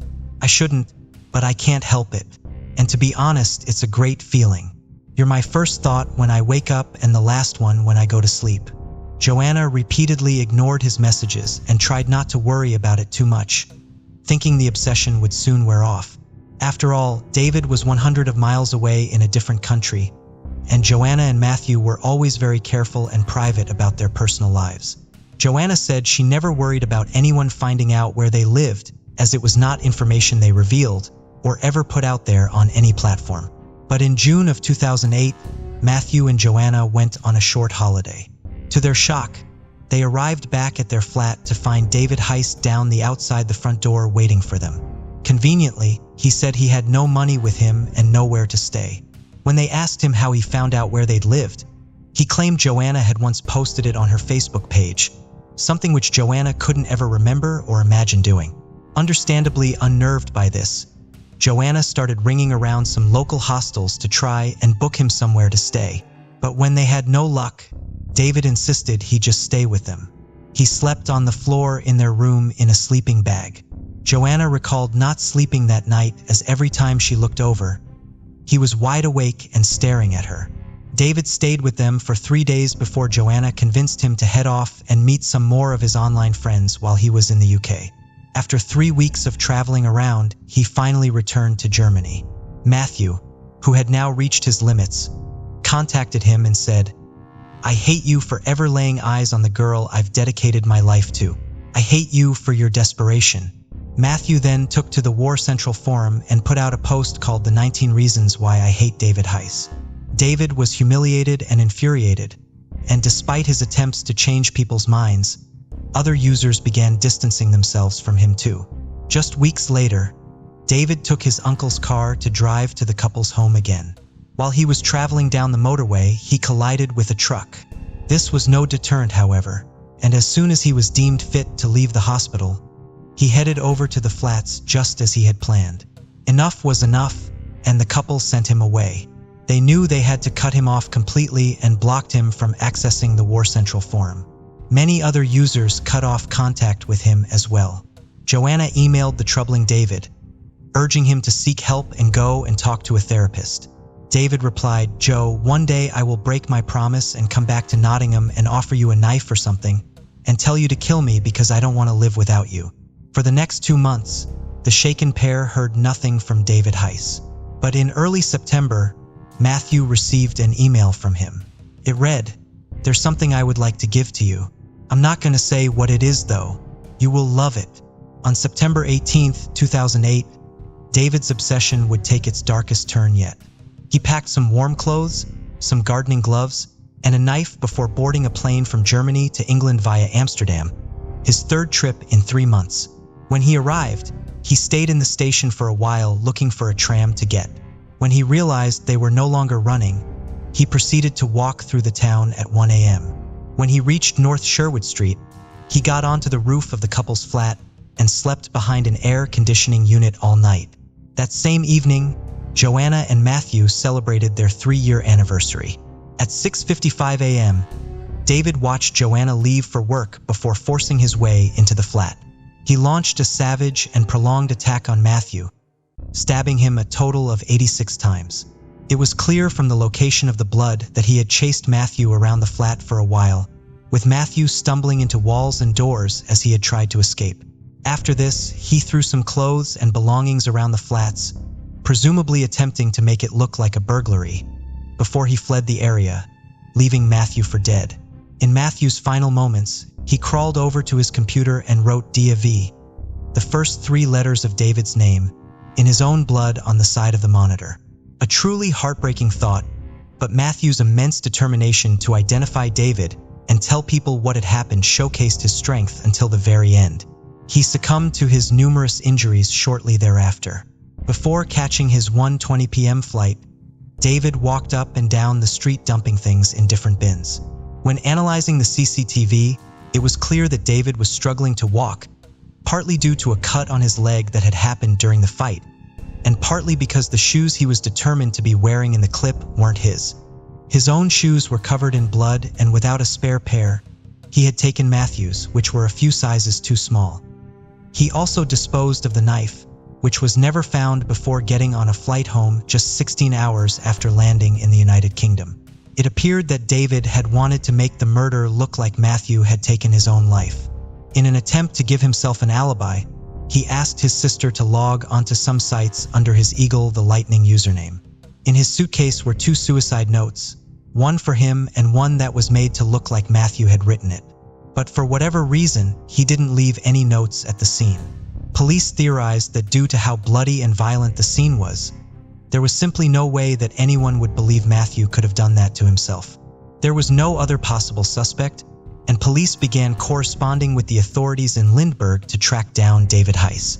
Joanna had given them a huge amount of information, including the car crash he was in while driving to their home. As the authorities had been involved in this, his address was soon located. He was arrested 4 days later and stayed in custody awaiting extradition to the United Kingdom. In a final callous act of desperation, he wrote a letter to Joanna from prison, telling her he hoped they could be together when everything was over. David quickly admitted to killing Matthew, claiming self-defense, but police had numerous amounts of evidence that pointed to it being very much a premeditated killing. A search of his house showed the suitcase that he was seen traveling with, and inside it was the pair of bloody gardening gloves he had worn that day. During David's trial, he stuck to his story. Matthew was the aggressor and David had stabbed him to defend himself. He said that he had traveled to England to confront Matthew and Joanna after they had started abusing him online. He said that he wanted to scare Matthew in the hopes that it would stop what he referred to as constant hostilities. He charged at me. I was trying to push his arms away so they wouldn't make contact with me. He lost the knife when it fell to the floor near the table. He tried to crawl towards it, but I tried to prevent it by sitting on him. After a few seconds, I got hold of it. He started kicking me in the back and he was looking at me angrily. I was lucky that I was still alive. I don't know if it was adrenaline, but I managed to get my arm away, and then I stabbed him. The prosecution said this was totally convoluted, and the placement of blood at the scene, as well as the fact that apart from the small cut, David had no injuries, told a very clear and different story. Mr. Justice Keith told David, "The fact your motive for the murder was so bizarre doesn't make your killing of Matthew any less serious. The tragedy is that you are unable to cope with rejection." In May 2009, David Heiss was found guilty of the murder of Matthew Pike and was given a life sentence with a minimum term of 18 years that he must serve before he can be considered for parole. None of David Heiss's family were present for the trial. Matthew's family issued a statement. "We will never truly come to terms with what happened to Matthew that morning. While we have wanted justice throughout the course of this trial, all we really want is Matthew back with us. There will always be a massive part of our family missing, and not a day goes by without us thinking about Matthew and what might have been. It's not fair that we should all have to live like this for the rest of our lives because of one man's actions. He has taken a wonderful, caring, loving young man from all of us. We hope this verdict will give us some kind of closure so that we can try and move on with our lives. But that is easier said than done." Joanna and Eggy continued running War Central for a while, where they made a tribute page for Matthew, which was always flooded with people, sharing their memories and love for him. They went on to create Wars Wiki, the encyclopedia for all Nintendo Wars games. It was made as a dedication and a tribute to Matthew Pike. On August 24, 1998, Sandra Better was working a closing shift alone at Lucia's consignment store in Delray Beach, Florida. Just weeks away from retirement, the 68-year-old enjoyed her job at the store, despite not needing to work. As a wife and mother of 3 grown daughters, she preferred being at the store, surrounded by people, to being at home. The store, located in a strip mall renowned for its excellent thrift stores, was filled with vintage furniture, decor, and collectibles. Her husband, Zeke Better, fondly remembered her enthusiasm for the store and her enjoyment of getting dressed up for work. The two had just celebrated their 50th wedding anniversary. The couple had met in Brooklyn, New York in 1948 and had been happily married ever since. The two had plans to go back to New York to renew their vows, and the trip was to take place after her last shift at the store. On that August day, two teenagers had walked by the consignment store and noticed it was still open 30 minutes after it normally closed. They popped in to check to see if the store was still open and, to their shock, found Sandra, beaten and covered in blood, lying on the store's floor. 911 was called and EMTs determined that Sandra had died of her wounds. She had been stabbed several times and her throat had a large gash. There was a massive amount of blood all throughout the store. Sandra had several defensive injuries on her hands and arms, indicating she had fought her attacker hard.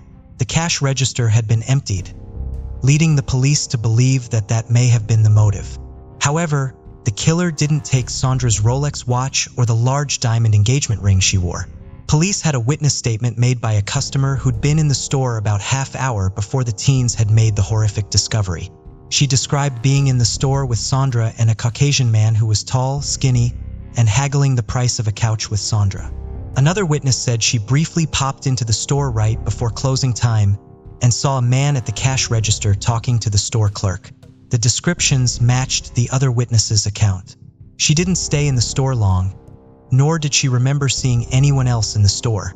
Police set up a sketch and released it to the media. The best evidence found in the shop was that it appeared the killer had cut himself in the process of murdering Sandra.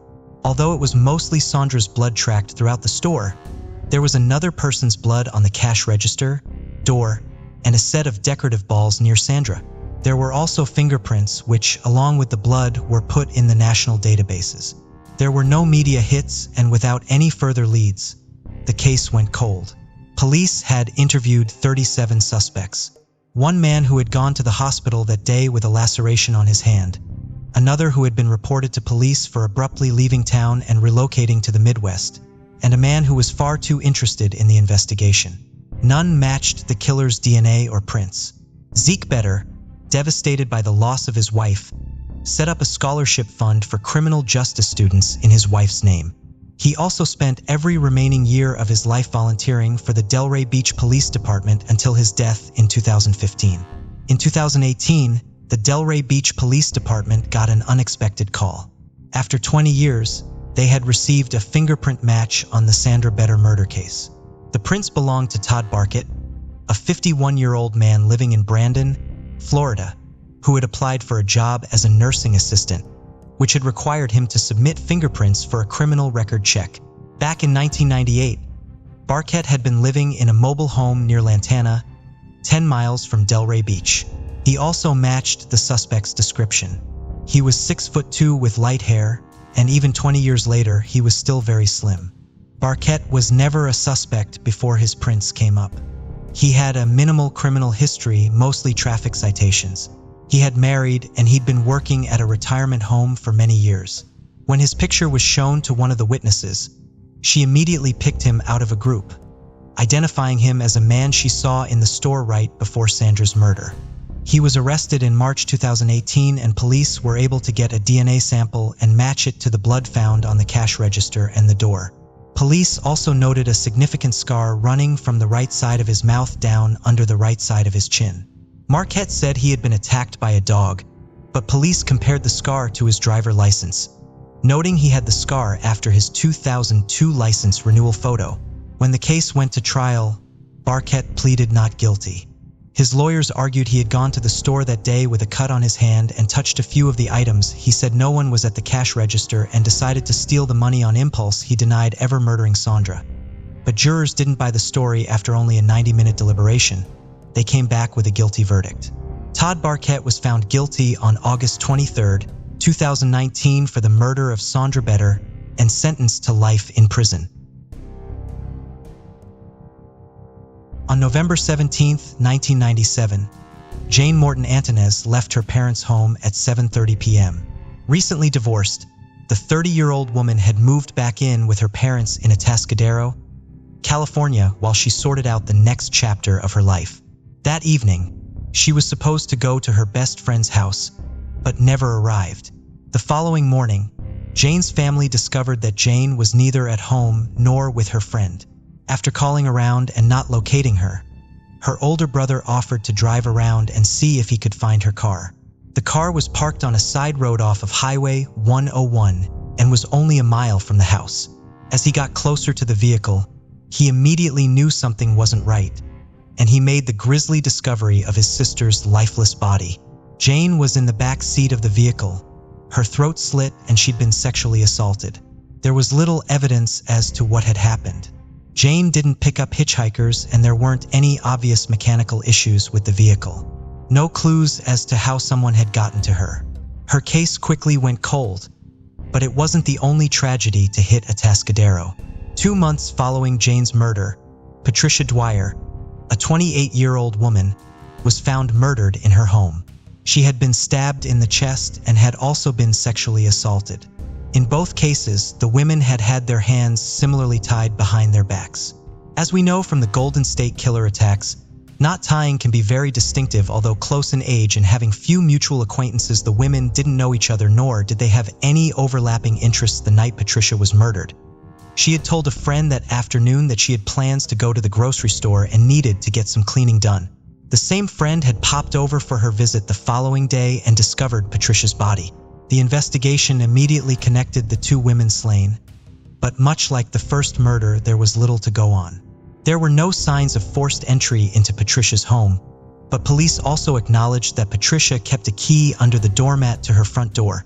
Police had been very public with their opinion that they were looking for one perpetrator. They handed out hundreds of flyers with the cases on them, hopeful that someone remembered something of value to the case, but they used the campaign to remind women to lock their cars, lock their homes, and to not let strangers into their homes or vehicles. By the fall of 1978, both cases were cold. None of the suspects panned out, and years later, one by one, they were cleared by DNA. In 2005, the San Luis Obispo County Sheriff's Office reopened the case and uploaded samples of the DNA collected from the crime scenes to the national databases. There were no immediate hits, but the DNA would continually be sampled randomly in the automatic system. On June 21, 2017, the case was given new light when the sheriff's detective, Clint Cole, reopened the case again. His investigation led to opening up the search to include familial matches in the national databases, and after 40 years, they had a clear lead. The close familial match happened to be an incarcerated inmate, and it only took investigators a brief conversation to get a lead suspect.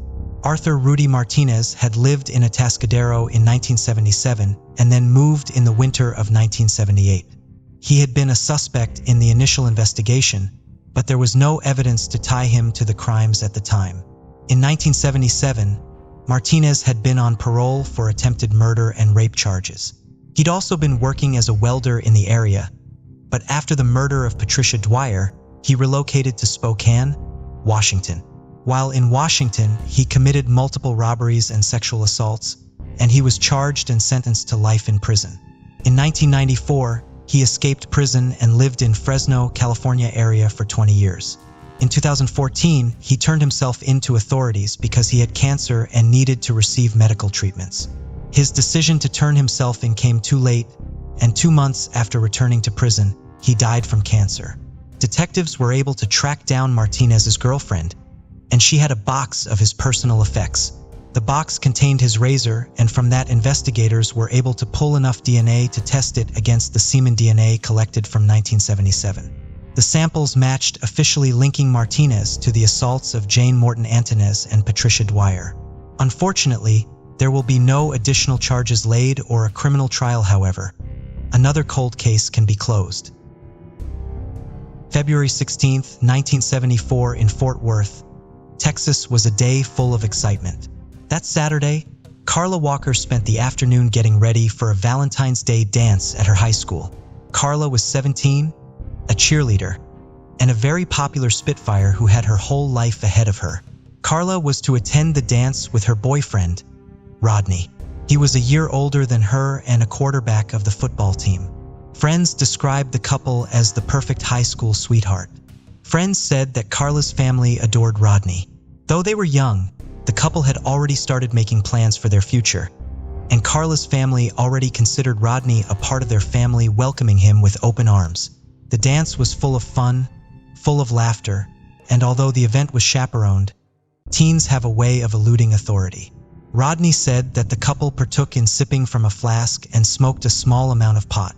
Carla and Rodney left the dance a little early with a group of friends. The group went to a local eatery and grabbed some snacks and hung out for a bit. Carla and Rodney bid their friends good night and drove off. The teens didn't head straight home. Instead, the couple went to a popular hangout, the local bowling alley. They went in briefly to use the washrooms, then returned to the car. The parking lot was close to empty, and they had parked in an even more secluded area. They were sitting in the back seat of the car, chatting, laughing, and the two began kissing. Carla was leaned against the passenger door. They were absorbed in their activities and didn't notice a man approach the vehicle. The stranger opened the passenger door, and because Carla had been leaning her full body weight on the door, she quickly tumbled out of the car. Rodney had attempted to grab her. When the man repeatedly started hitting Rodney in the head with something hard, the stranger put the object against his head. And only then did Rodney realize the item was a pistol. Rodney heard Carla say, "I'll go with you. Just don't shoot him." Rodney heard the gun go off once, and he thought he'd been shot. The man then pointed the gun in his face and pulled the trigger a couple of times, but the gun made an empty click. The gun wasn't loaded. The assailant then hit Rodney again with the weapon, and this time Rodney was knocked unconscious. Rodney didn't see the man lead his girlfriend away. The last thing he remembered was Carlos screaming, "Go get my dad." Rodney didn't know how much time had passed before he regained consciousness. He jumped back into the car and drove on autopilot to Carla's house. He tumbled through their front door covered in blood. Carla's father then drove to the bowling alley, which now was closed and was joined by police. Police and volunteers undertook an extensive search. They searched by foot, by horseback, and by helicopter. Rodney's description of the man was clean-cut, Caucasian, slender. He had clean-cut, Caucasian, slender. He had short wavy hair, a thick Texas drawl, average height, and was wearing a shiny green sleeveless vest and a white cowboy hat. At the abduction site, police found a magazine for a .22 caliber Ruger pistol. While Rodney was the initial suspect, police didn't have much to go on. After 3 days of searching, police discovered Carla's body. She was partially clad in a ditch near Lake Benbrook. Police determined there had been evidence to suggest Carla had been held captive, tortured, sexually assaulted, and injected with morphine. The autopsy estimated her time of death of Monday, meaning she had been held captive for roughly 24 to 36 hours. Her cause of death was strangulation. Police received 200 tips from the public, and several suspects were investigated. One such man was a previously convicted car thief who lived less than a mile from the bowling alley. Glenn Samuel McCurley was a truck driver who was off work the night of the abduction and had no alibi because his wife was away that weekend. He was initially picked up because he had recently purchased new bullets for his .22 caliber Ruger pistol, a gun that had matched the magazine that was found at the abduction site. He had said his gun had been stolen while he had been fishing. The date he gave for the theft of the weapon was around the same time as Carla's abduction, and he told police he hadn't reported it stolen because he had a criminal record. He was eventually released because there was no evidence to directly link him to the crime, and police focused on other suspects. Over the years, several people came forward attaching themselves to the case. However, all were able to be eliminated. Police did have key evidence but needed to wait until technology could catch up. DNA was found on Carla's clothing and preserved in the 1990s. The DNA was input into the national databases, but nothing came up in April 2019. Police received a letter from a person claiming to be the man who had abducted and murdered Carla. Police put that letter out on social media and asked for the man to come forward in September 2019. Police joined forces with Ortham Incorporated, a private lab in Texas. Ortham was able to pull a full genetic profile of the suspect. Using familial genealogy, the lab was able to reverse engineer a family tree. They were able to narrow it down to 3 brothers, all with the last name McCurley.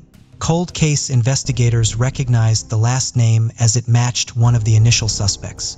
In July of 2019, police collected a sample of McCurley's DNA from discarded trash. Following a positive match, they were able to obtain an arrest warrant. After his arrest, he submitted 2 additional DNA samples, which both tested positive. This solidified investigators' belief they had found the right man. 46 investigators believed they had found the right man 46 years after Carla's murder. Her killer would face a grand jury now 77. Glenn Samuel McCurley faces a capital murder charge and is being held on a $100,000 bond after the arrest. Carla's family said it brought them relief to have answers and justice for Carla. Finally, hopefully, it also brought a relief to Rodney, now in his 60s, who has lived his entire adult life hood under a cloud of suspicion. Although he was never a named suspect, there was always a cloud of doubt in the court of public opinion that followed him. At this time, there are no further court dates.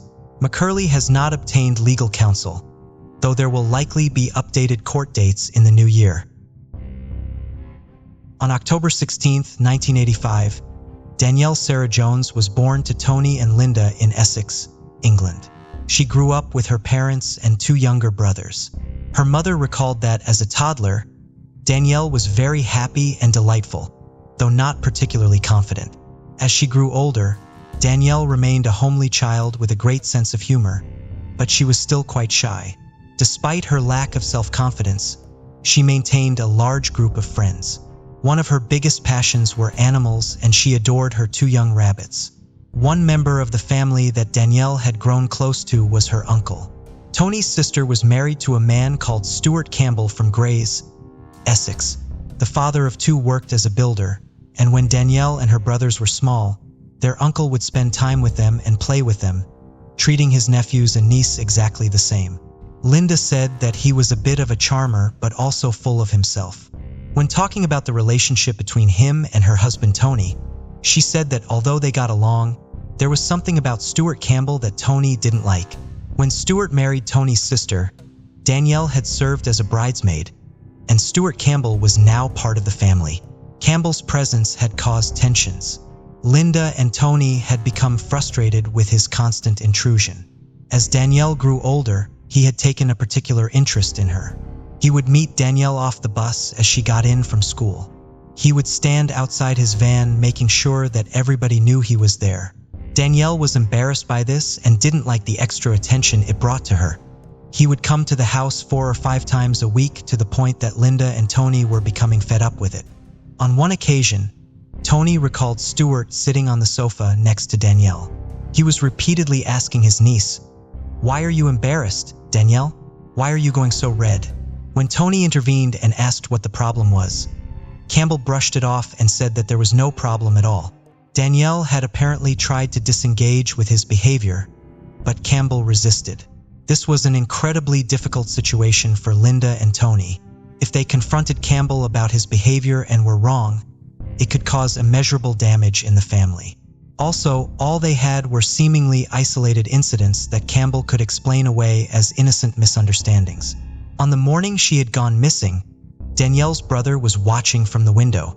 He saw her turn left as she went out of the gate, which was her normal route to school. Seconds later, he watched as she turned around and began walking the other way.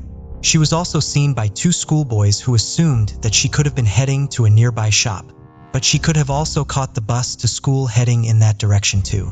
When the call came from Danielle's school, Linda was horrified. She knew their daughter was not a rule breaker and would never have bunked off. Her father said that even in the unlikely event that she had skipped school, she would certainly be home as soon as the sun started to go down. Danielle was afraid of the dark and would never have stayed out late.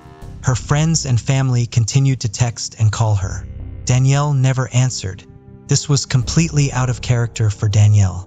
She would often leave her mother notes telling her where she was going, if it was next door or to a friend's house, and she would always call when she got there. As family and friends went out and trolled the estate for her, Linda didn't leave the house or lock the door in case Danielle contacted them or came home. Tony went round to his sister's house. He couldn't get a response, but upon looking through the window, Tony saw camera equipment set up in the living room, which he found bizarre. It also seemed strange that everyone was out looking for Danielle, except Stuart Campbell. Linda said Tony was agitated when he arrived home, frustrated with his brother-in-law that he wasn't searching for her. It wasn't just her family who were incredibly concerned.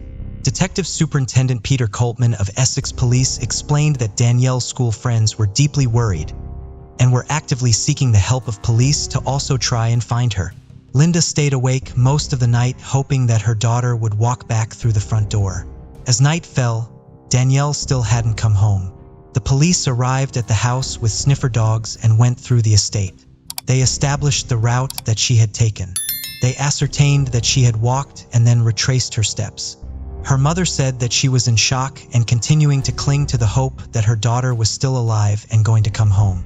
In the 3 days that followed, searches were made of the family home, but nothing of relevance was found. The search soon expanded, and every house in the village of East Tilbury was visited by the police. The residents were spoken to and asked to check their sheds and outbuildings to ensure that she wasn't hiding. The response from the public was huge. Linda said the support from the community was absolutely outstanding. For weeks today since Danielle went missing, Tasking Today for Teens 23 will be a footpath that runs from Fox Lane to a railway bridge at Linford in Essex. The drivers will be continuing today at the lake nearest to the East Tilbury village. There's tire tracks, footmarks on one area of that lake where they'll be paying particular attention. As the hours ticked by and with still nothing from Danielle, hope began to fade, and the police were becoming increasingly convinced that something awful had happened to her. They referred the case up to the major investigation team.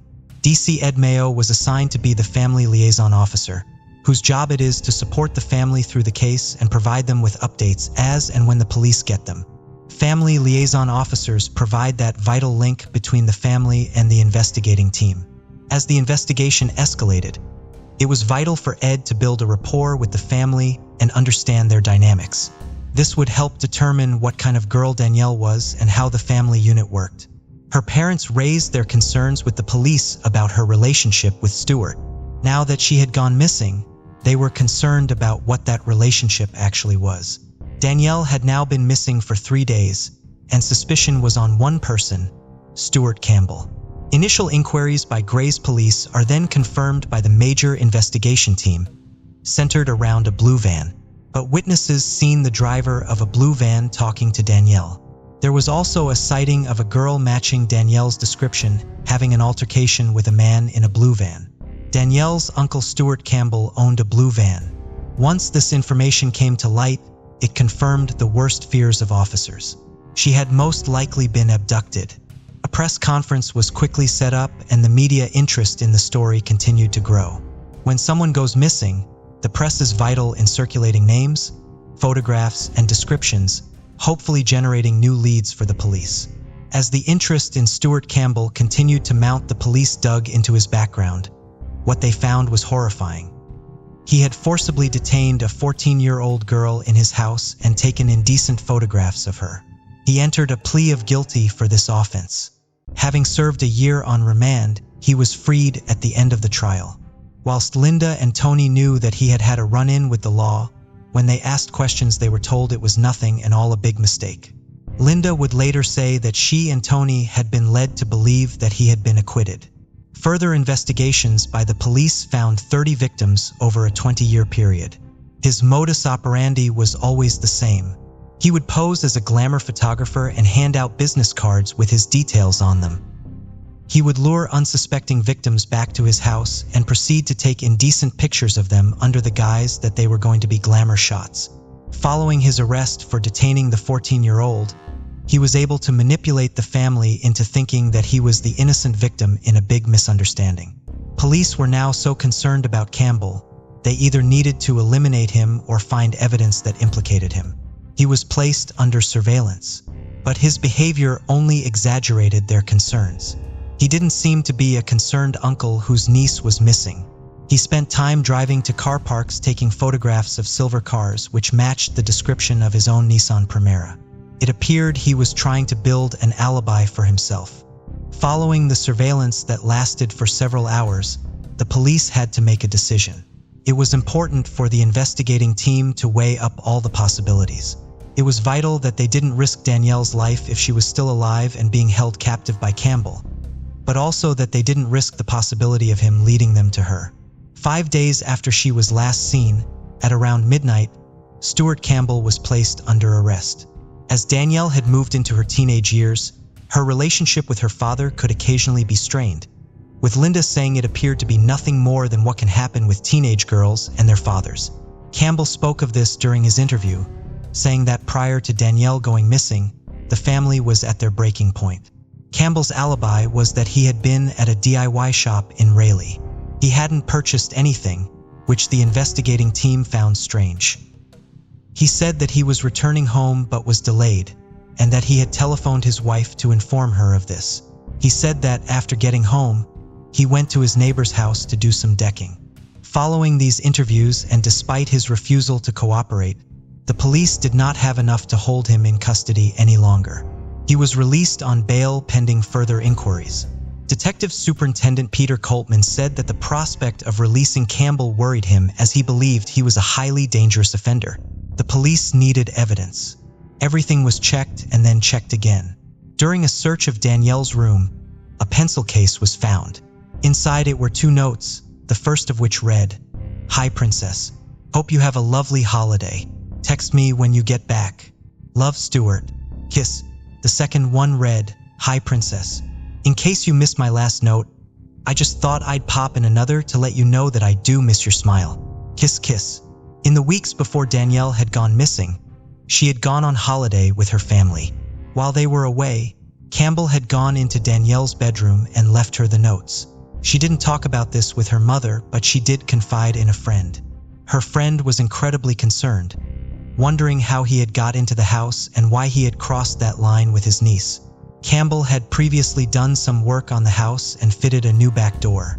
While the police were never able to find the keys, they believed that he did have a key to that house. Simultaneous searches were also carried out on Stuart Campbell's family home, a semi-detached house on Meadow Road. The police found a plethora of photography equipment, alongside indecent images that he had taken of young girls. They also found he had indecent images of children which he had downloaded off the internet. When the search moved up into the loft, a bag was found hidden. The bag contained many disturbing items, including lingerie and handcuffs. Police believe that when Campbell got a young girl to his house, he would use the contents of this bag and take indecent photographs of his victims. Also in the bag, police found a pair of white stockings. While perhaps innocuous at first glance, when seen in the context of the rest of the items that had been found, these were a vital piece of evidence. On the stockings was a small amount of blood. The stockings were sent away to be tested. When the results of the testing carried out on the white stockings came back, it contained a mixture of Campbell's and Danielle's DNA. As part of their search, his vehicle was removed, a blue van. Detective Chief Superintendent Steve Reynolds told the BBC that Campbell had developed a relationship with Danielle that was certainly inappropriate and probably unlawful. The police could not reveal that they suspected Stuart Campbell of murdering his niece. They could only reveal an offender's name once they had been charged. The response from the public was enormous. People turned out in droves to help conduct searches of the Thames near to Danielle's home. It was described as having an eerie silence and a steely determination to find Danielle, and people would search for her for as long as it took. Danielle's family continued to hold on to the hope that she could still be alive. But as the police extended their search to deep water and abandoned buildings, their hope began to fade. Stuart Campbell was keen to show officers a text message that he had received. It was from his niece's phone. It read, "Hi Stu, what you up to? I'm in so much trouble." Police also discovered that on the day she had disappeared, a text had been sent from her phone to Campbell. It read, "Hi Stu, thanks for being so nice. You're the best uncle ever. Tell Mom I'm so sorry. Love you loads. Dan. Kiss, kiss, kiss." It appeared that Danielle was still alive. While this had renewed her parents' hope, they were incredibly upset that she still hadn't made direct contact with them or come home. This hope was short-lived, however. When piecing the bits of the puzzle together, from the evidence found in his home to his history with young girls, this text message was an incredibly sinister development. In light of this, the major investigation team drafted in several experts, including a telephone expert. This cemented the police's belief that Campbell had lied about being in the DIY store in Raleigh. Cell site analysis was conducted regarding the phone call he had allegedly made to his wife. It concluded the call had not been made in Raleigh, but rather in the East Tilbury, Corringham area. Police also brought in a forensic linguist to analyze the language used in the two text messages compared to the ones they knew had been sent by Danielle before she went missing. One thing that immediately stood out was the spelling of the word what. The text message to Campbell showed it as W-O-T. Danielle never spelled it like this. She spelled it correctly when texting. Analysis showed that both his phone and Danielle's phone had been within the range of the same single phone mast when that text message was sent to him. Investigations also revealed that his phone and Danielle's phone were together near his home for around 30 hours after she vanished. In a bid to generate new leads and any new information, her devastated family appealed to the press. "I'm so desperate to get her back. Please protect yourself." Excited, really. The case would soon be picked up by the BBC show Crime Watch. And 4 weeks after she had gone missing, an episode about Danielle would air. Her parents were interviewed as part of this episode. Her father said he did not believe that she would have run away. Linda begged for anyone with information to talk to the police. She said she understood that it was scary to come forward, but that it was necessary for them to find their daughter. Stuart Campbell had to answer his bail. Detective Chief Superintendent Steve Reynolds of the Major Investigation Team said that based on the indecent images of the girls that had been found in his home, he was arrested and charged with these offenses, and he was taken to Harlow Police Station to be questioned by detectives. In the background, police continued to build their case against Campbell for Danielle's murder. Campbell's brother Alex visited him shortly after his arrest. He said, "The police asked me, could you go and talk to him? Then come back and just tell us your gut feeling? Tell us what you think." I went to see him, and within 10 minutes I knew he was lying. And there's never been any shadow of doubt in my mind since that moment. As the police continued to update Danielle's family, they were devastated that the man they thought they knew, they really didn't know at all.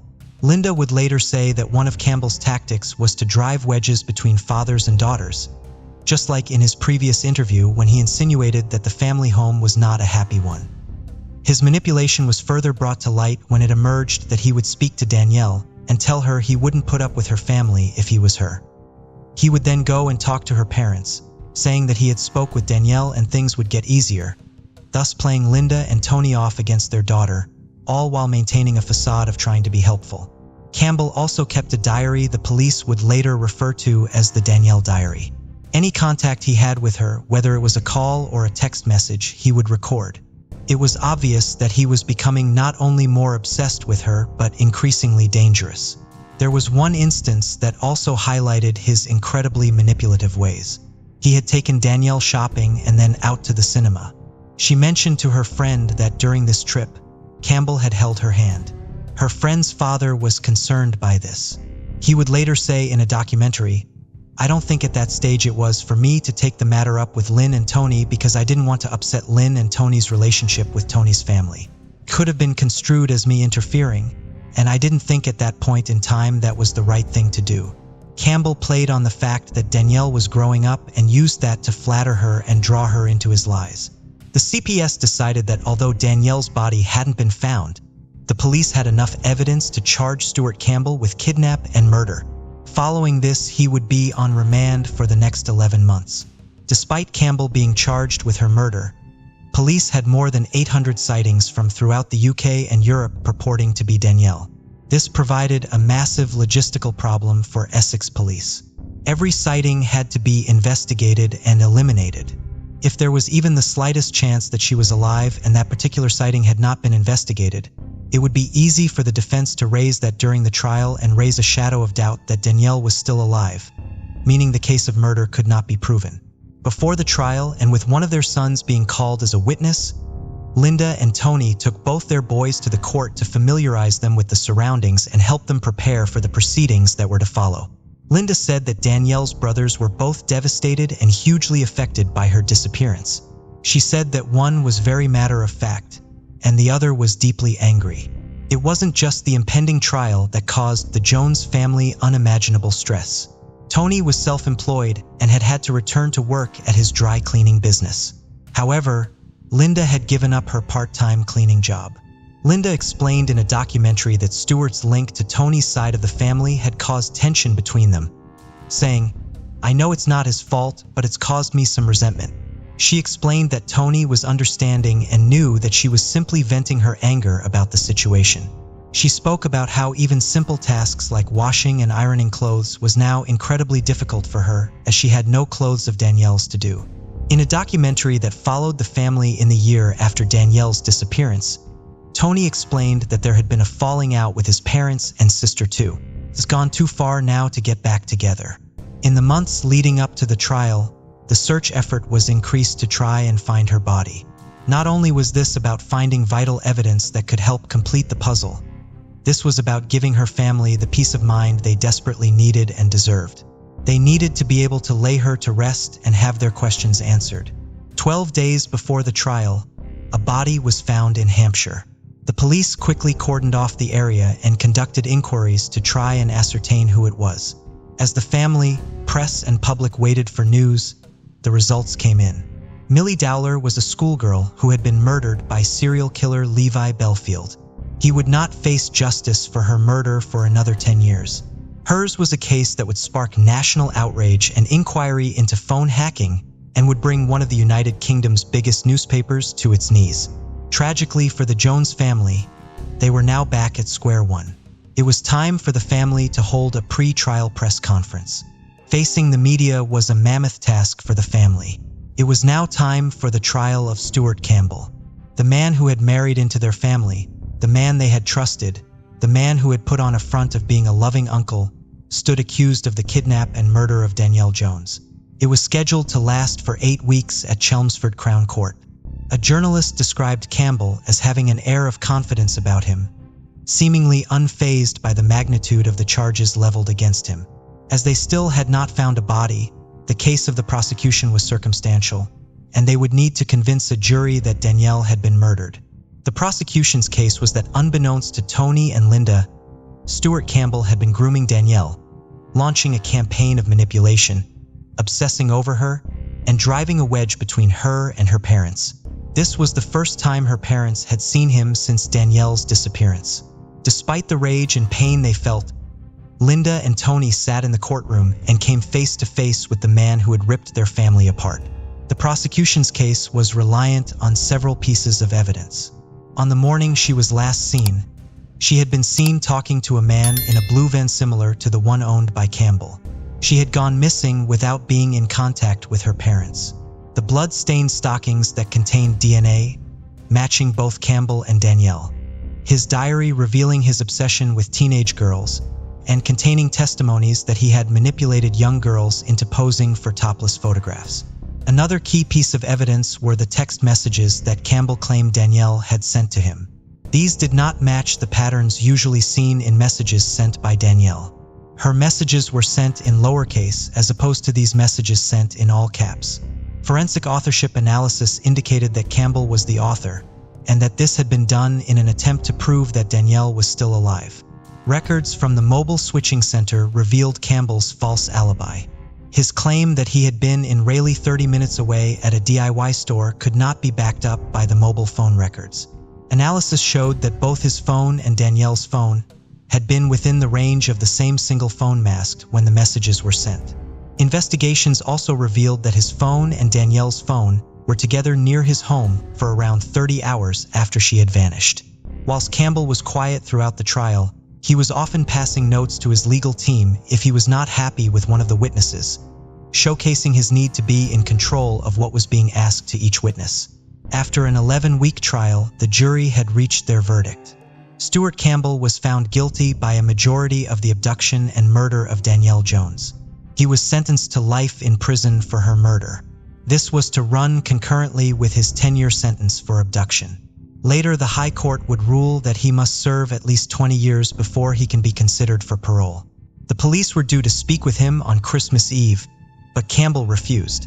Following his conviction in 2004, Campbell was granted leave to appeal. His lawyers argued that the trial judge, Mr. Justice McKinnon, should have excluded highly prejudicial evidence to the effect that Campbell had a fixation for young girls in taking photographs of them and had downloaded material about teenage girls from the internet. They also urged Lord Justice Kennedy, Mr. Justice Simon, and Mr. Justice Bean to rule that as one of the jurors lived next door but one to a police officer involved in the case, and that a senior investigating officer lived in the same village, they should have been discharged from the jury. In 2005, this appeal was dismissed by the Court of Appeal. The verdict of the inquest into Danielle's death was returned. It was ruled as an unlawful killing. Police interviewed Campbell in custody, and he refused to cooperate or tell officers where Danielle was. Following the case of Danielle Jones, the use of text message evidence also had wide-reaching impact. The University of Leicester had a group of researchers to begin studying the various text messaging styles under the hypothesis that forensic research into authorship analysis might prove helpful in future criminal cases. It was announced that Essex and Kent police had started searching a garage block in Thurrock after receiving new information. It was later announced that following the search, no discovery had been made. In 2019, Linda backed the Campaign for Helen's Law, named after murder victim Helen McCourt, making killers ineligible for parole if they do not tell police where they've hidden the body of a victim. This followed the tireless campaign of Marie McCourt, Helen's mother. Helen was a 22-year-old insurance clerk who was murdered in 1988. Her murderer Ian Sims has never revealed her body's location. The petition calling for Helen's Law had more than 600,000 signatures and high-level government support. In November 2020, Helen's Law received royal assent. Under the law, killers could still be released if no longer deemed a risk to the public, even if they refused to disclose information. But the parole board will legally be required to consider whether they have cooperated with inquiries as part of their assessment. Justice Secretary and Law Chancellor, the Right Honorable Robert Buckland, QCMP, said, "Denying families a chance to lay their loved ones to rest is a cruelty beyond words, compounding their grief further. Helen's Law makes it absolutely clear that murderers and evil sexual offenders who refuse to disclose information about their victims should expect to face longer behind bars." Thanks to the tireless effort of Marie McCourtin and the campaigners, more families should get the answers and closure they deserve. In 2021, Campbell's brother Alex Sharkey published a book entitled My Brother the Killer, detailing his life with his brother and the events after Danielle's disappearance. On 20th anniversary of Danielle's disappearance, Essex police held an event to remember her. Thank you for joining us on this journey into the depths of unsolved mysteries.